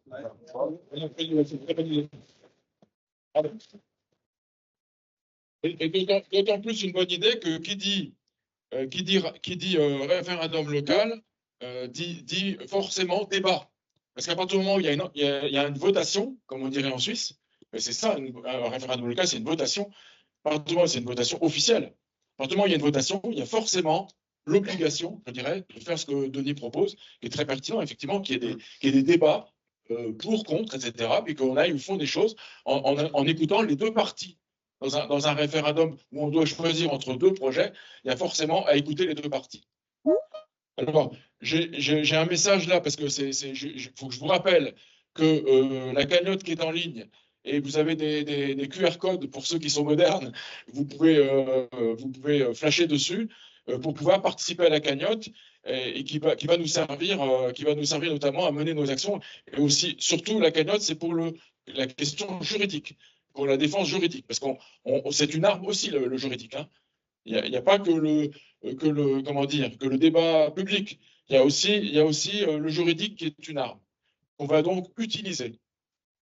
Grâce à la cagnotte, n'oubliez pas. Est-ce qu'il y a encore des questions dans la salle? Oui, vas-y. Oui, je voulais juste réagir par rapport à cette dame qui avait donc consulté le dossier sur les financements de France Relance. Donc, une petite précision quand même que ces plans de financement, ils ne sont pas destinés justement qu'à des industriels, mais à toute entreprise qui innove. Alors, c'est très large, donc ça peut être aussi profitable pour le projet. Hein, et aussi, je voulais préciser qu'il y a des critères pour retenir ces financements, mais on ne dit nulle part, enfin, j'ai vu nulle part les conditions après pour les entreprises de justifier l'argent qui a été dépensé. Merci Sandrine. À ce sujet-là, lors de la réunion du conseil municipal à huis clos où il y avait les deux dirigeants du Giring présents, j'ai posé la question: quelles sont les contreparties des 30 millions que vous allez toucher si le projet se fait? Parce qu'il y a eu 9 millions en 2021 pour la phase étude, mais dans le projet qui nous est présenté, où il y a 90 millions d'investissements, il y a 30 millions de financement public. Je réponds, ils ne sont pas encore débloqués, puisque c'est si le projet se fait. Ça veut dire que ces 30 millions, ils existent. Hein. Ils peuvent éventuellement servir à autre chose. Mais quand je leur ai posé la question, quelles sont les contreparties, la réponse a été très sèche: c'est un secret. Alors, on a quand même répondu: mais attendez, c'est de l'argent public, c'est notre argent. Comment vous pouvez répondre c'est un secret? Alors, ils ont juste rajouté quand même que pour toucher les 30 millions, ils sont obligés d'investir 90 millions. Non. Donc, ils investissent 60, ils investissent pour 90 millions de valeur. Sur les 90 millions, eux, ils payent 60, l'État verse 30. Mais là, ça, effectivement, ça c'est la palissade, que si ils ne font pas l'investissement, ils ne toucheront pas. Mais c'est pas ça la contrepartie qu'on attendrait. Mais on sait que l'État, malheureusement, depuis un certain nombre de décennies, ne demande pas de contrepartie lorsqu'il verse des fonds, des fois importants, à des entreprises privées. C'est d'autant plus préoccupant. Il y a beaucoup de choses qui sont préoccupantes quand même dans ce projet, hein, quand on gratte là. C'est que les deux parlementaires qu'on a auditionnés à la mairie, avec d'autres élus d'ailleurs, la question leur a été posée. Quelles sont les conditions qui ont été mises pour débloquer 30 millions de centimes? Ils ont été incapables de nous répondre. Donc, on a deux parlementaires qui, en gros, distribuent de l'argent public sans se préoccuper de la destination. C'est quand même incroyable. Hein. Ouais, c'est ça. Oui, c'est la friche, oui. Oui, bien sûr. Mais ça veut dire aussi, comme disait Sandrine tout à l'heure, c'est une piste quand même. Ça veut dire que nous, avec un projet différent, mais qui reprend aussi une friche, on pourrait peut-être émarger à ces fonds publics. Moi, je vais devoir vous quitter parce que j'ai une contrainte familiale, mais je vous laisse continuer. Hein. Bon, ben, merci. Moi, je vais juste rajouter quelque chose. Vous avez vu qu'il y a certains voisins, alors il faut faire du bruit. Il faut faire du bruit, mais on peut faire du bruit en silence. Il y a certains voisins qui ont mis des pancartes. Alors, on prend un bras, on le coupe, on achète une bombe à Super U, rouge, et on met non Céveso, on met. Et si on pouvait, il y a à peu près, il y a sur toute la région, surtout le bassin, là, il n'y a pas plus de 20 ou 30 pancartes. Si tout le monde pouvait le faire, ce serait fantastique. Parce que ça fera du bruit. Ça fera du bruit. C'est simple, hein, ça fera du bruit en silence. Et bien souvent, pour se faire reconnaître, eh bien, il ne faut pas crier, il ne faut pas casser. Au contraire, il faut le faire en douceur. Comme eux, ils l'ont fait. Ils sont en train de nous mettre en douceur quelque chose, un endroit qui nous fera du mal.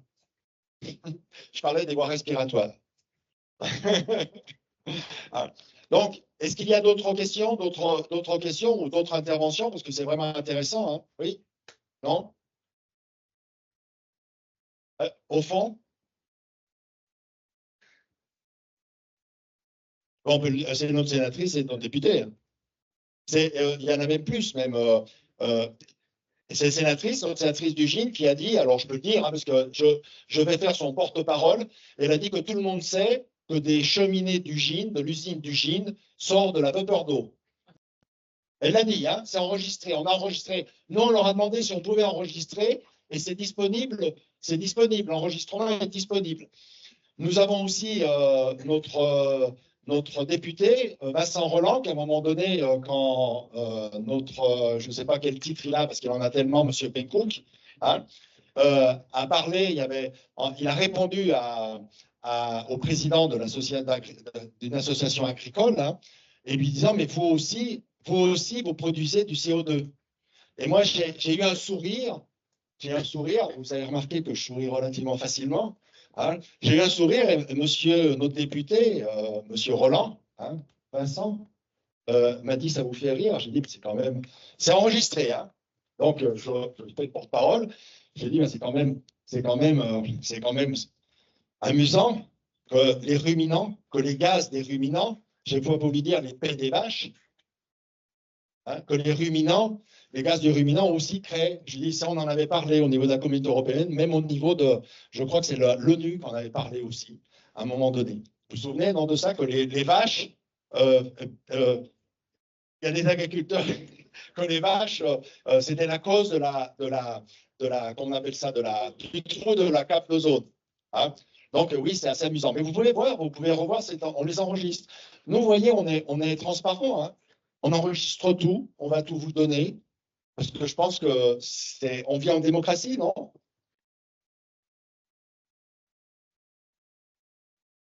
Je parle au niveau de notre commune. Moi je veux dire, ça m'a quand même surpris. Hein. Les élections quand on m'a expliqué les élections de la commune de la Léchère, là, que les personnes, vous êtes habitants, vous allez élire une personne, la personne n'a plus voté, n'est pas représentée dans le conseil. Vous le savez, ça, non? C'est quand même incroyable. C'est-à-dire que les habitants votent, élisent une personne pour leur village, mais cette personne ne sera pas le représentant qu'ils auront dans le conseil de la Léchère ou des Blanches apparemment. Hein. Donc c'est quand même assez surprenant, non? On a une belle démocratie, hein, juste à côté de chez nous. Ah non, même pas à côté de chez nous, chez nous. Moi, je voudrais rebondir sur l'intervention de Fred. On n'en a pas beaucoup discuté, mais ce qu'il faut savoir, c'est que si ce projet-là s'installe, bon, il provoque un affaiblissement de l'activité économique. C'est évident que Seveso, seuil haut, ce n'est pas très attractif, mais ça aura des conséquences aussi sur le potentiel médical. Moi, je suis comme vous, hein, je vais au village 92 me faire soigner, et quand je discute avec mes soignants, ils me disent s'il y a du Seveso, seuil haut ici, moi je ne prends pas la relève.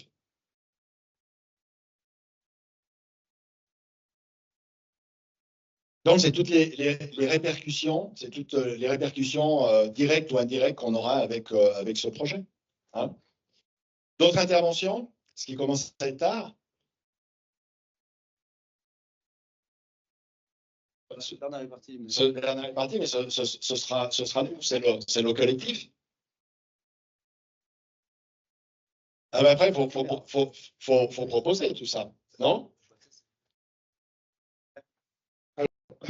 C'est soit les collectivités qui l'organisent, soit c'est nous. On a l'expérience de la consultation qu'il y a eu à Moutier pour maintenir les infrastructures médicales. C'est les citoyens qui sont emparés de la question de savoir si on donne le feu vert au départ de l'hôpital ou pas. Eh bien, si les collectivités locales ne veulent pas s'impliquer dans l'organisation du référendum, il y a, je crois, 900 personnes qui sont sur une boucle WhatsApp. Eh bien, ces 900 personnes, eh bien, elles organiseront la consultation. Il suffit que dans chaque village, il y ait sur une demi-journée, enfin, ou même une soirée, 4 ou 5 personnes qui tiennent un bureau de vote. On est quand même capable d'organiser ça sur les communes du territoire, quoi. Ou alors, ça voudrait dire que les 900 personnes qui sont sur la boucle WhatsApp ne sont pas très volontaires. Est-ce que vous avez d'autres questions? Après, on va peut-être clôturer s'il n'y a plus de questions. Oui, si. Oui. Plus fort.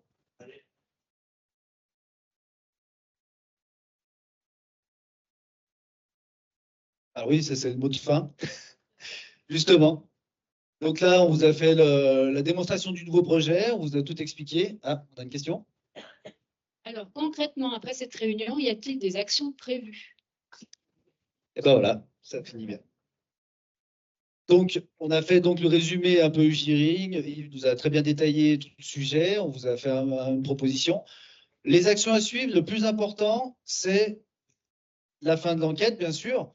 Mais il ne faut pas oublier qu'aujourd'hui, c'est une réunion publique. On a quand même l'association Action citoyenne pour la Léchère qui est là, qui fait donc des groupes de travail, qui permet de faire de l'avancement, comme vous avez vu ce soir, sur les projets. On a besoin d'alimenter la cagnotte, non pour des fonds pour l'association, mais pour l'aspect juridique. Donc, bien que ça reste en tête, c'est pour l'action juridique. Tous les dons, c'est pour l'action juridique. Après, l'association, le fait d'adhérer, je ne sais plus combien c'est le ticket d'entrée, mais bon, ça va être 5 euros, 10 euros. Voilà, 5 euros. C'est pour adhérer à l'association, pour pouvoir participer activement, donner vos idées et être acteur justement de ce qui se passe chez nous. Donc, on a l'exemple du Giring, on a l'exemple des termes. Voilà, toutes ces actions-là, eh ben, c'est le fait de se regrouper, de se retrouver. On en discute et on peut trouver des solutions. En 15 jours, on a trouvé déjà pas mal de solutions. Il faut que ça continue, il faut que ça perdure. Donc, les actions, donc l'association, la cagnotte, bien sûr, la fin d'enquête publique. Soyez actifs, essayez d'envoyer des mails, de donner votre avis. Ce soir, on a eu encore quelques questions sur la pollution, sur les piles, sur pas mal de choses sur Giring. Mais nous, on ne représente pas Giring. On a lu le dossier, on a des informations, on connaît, on lit, mais on n'est pas spécialiste. Posez les questions. La commissaire enquêtrice soumet les questions à Ugitech. Eux vont vous donner les réponses. On aura les réponses. Qu'elles nous plaisent ou pas, on les aura. elles seront soumises, elles seront enregistrées. Donnez votre avis. On est d'accord, on n'est pas d'accord. Là, il y a beaucoup de d'accord. En ce moment, ils font bien leur travail. Voilà, il y a beaucoup de mails pour le projet. Donc, n'hésitez pas à en parler, à décrire et à envoyer des mails, dire on est contre, pour ci, pour ça, pour l'école, pour la pollution, pour plein de choses. Après, des autres actions, on va les répéter, mais par exemple, l'action, il faut faire du bruit en silence, ce que j'ai dit. Donc, si aujourd'hui, je ne sais pas combien de familles sont réunies, hein, de personnes, il y a des personnes, mais il y a peut-être des gens qui sont de la même famille, qui vivent dans le même appartement, dans la même maison, et ben mettez une pancarte.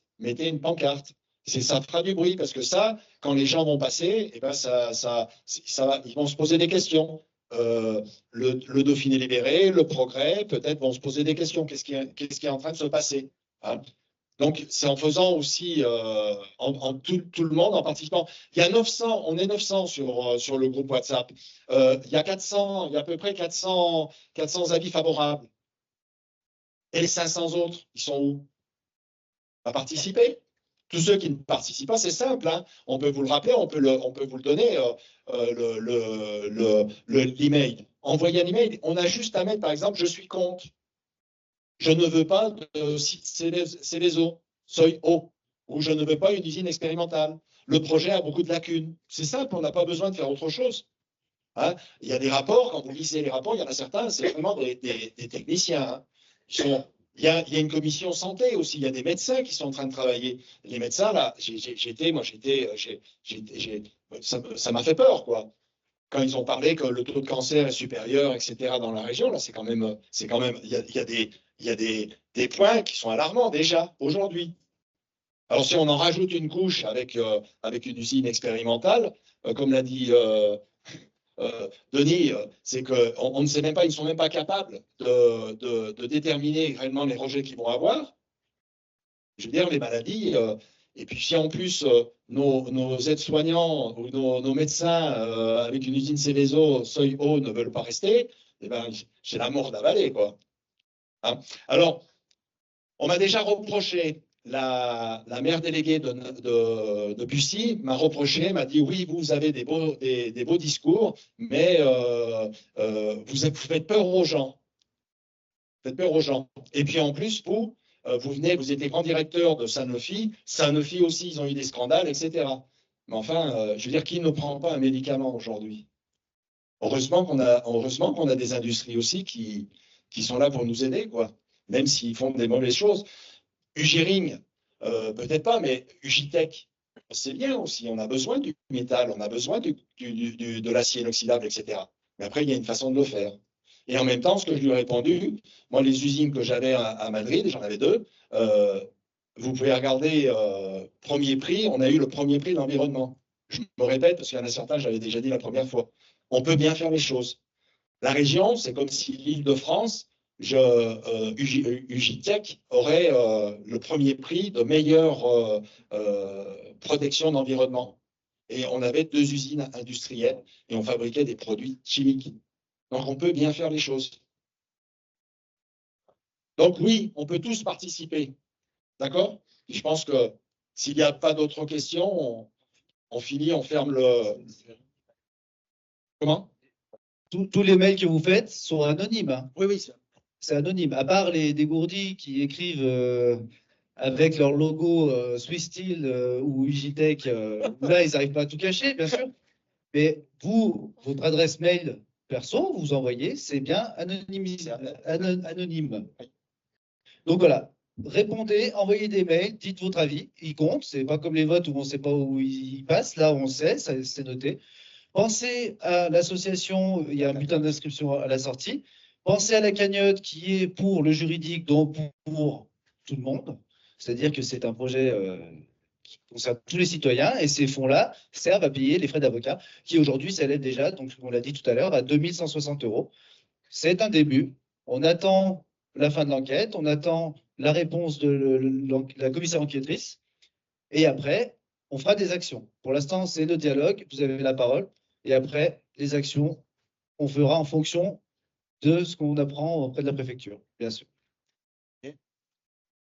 Au niveau de la cagnotte, c'est vraiment, vraiment important. On a besoin, mais pas nous, je veux dire tous, on a besoin, on aura besoin d'argent. Moi, par exemple, j'ai repris l'association des anciens qui avaient créé qui avait été en jugement avec les anciennes usines. Là. Hein, il y avait Fressa, il y avait Creil, il y avait mon père, etc.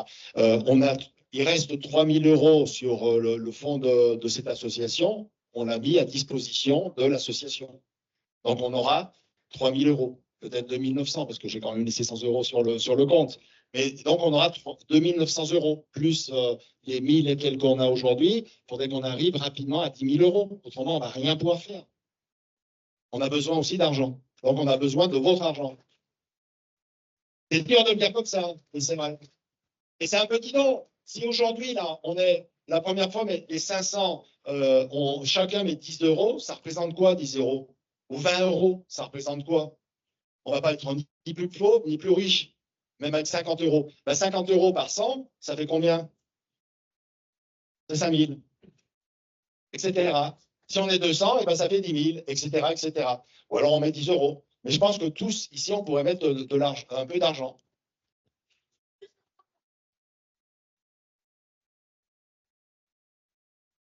Alors, s'il y avait eu, c'est ça aussi, c'est intéressant, c'est parce que plus il y aura de réponses. Donc là, déjà, l'enquêtrice, la commissaire enquêtrice, elle a dit qu'elle va regrouper les questions. Donc, elle va faire un travail de regrouper les questions parce qu'elle doit tout envoyer à la partie contraire qui est Juring.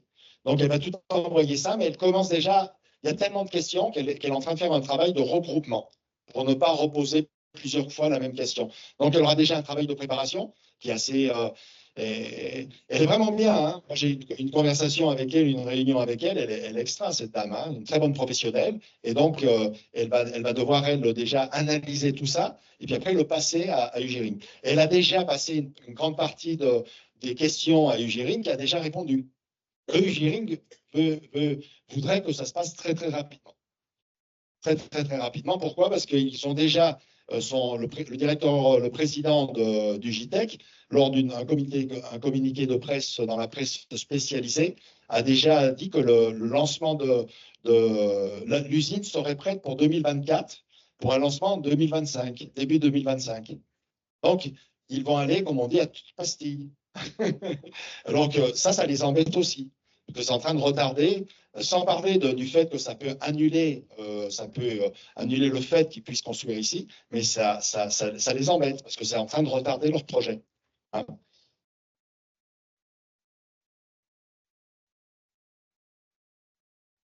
Ah, non? Ah non? Non, non, non. Oui, oui, mais c'est pour ça, non. Il faudra les demander. Il faut aller demander. Il y a une enquête publique, donc on aura le résultat d'enquête publique, mais c'est l'avis d'un commissaire enquêtrice qui le passera à notre préfet, et le préfet dira oui, le dernier mot, c'est lui qui l'a. Le préfet en représentation d'État. Donc une fois que le préfet aura dit oui ou non, non ou oui, eh ben, peut-être que nous, on le saura de toute façon, ça c'est sûr. Et on vous tiendra au courant, bien sûr.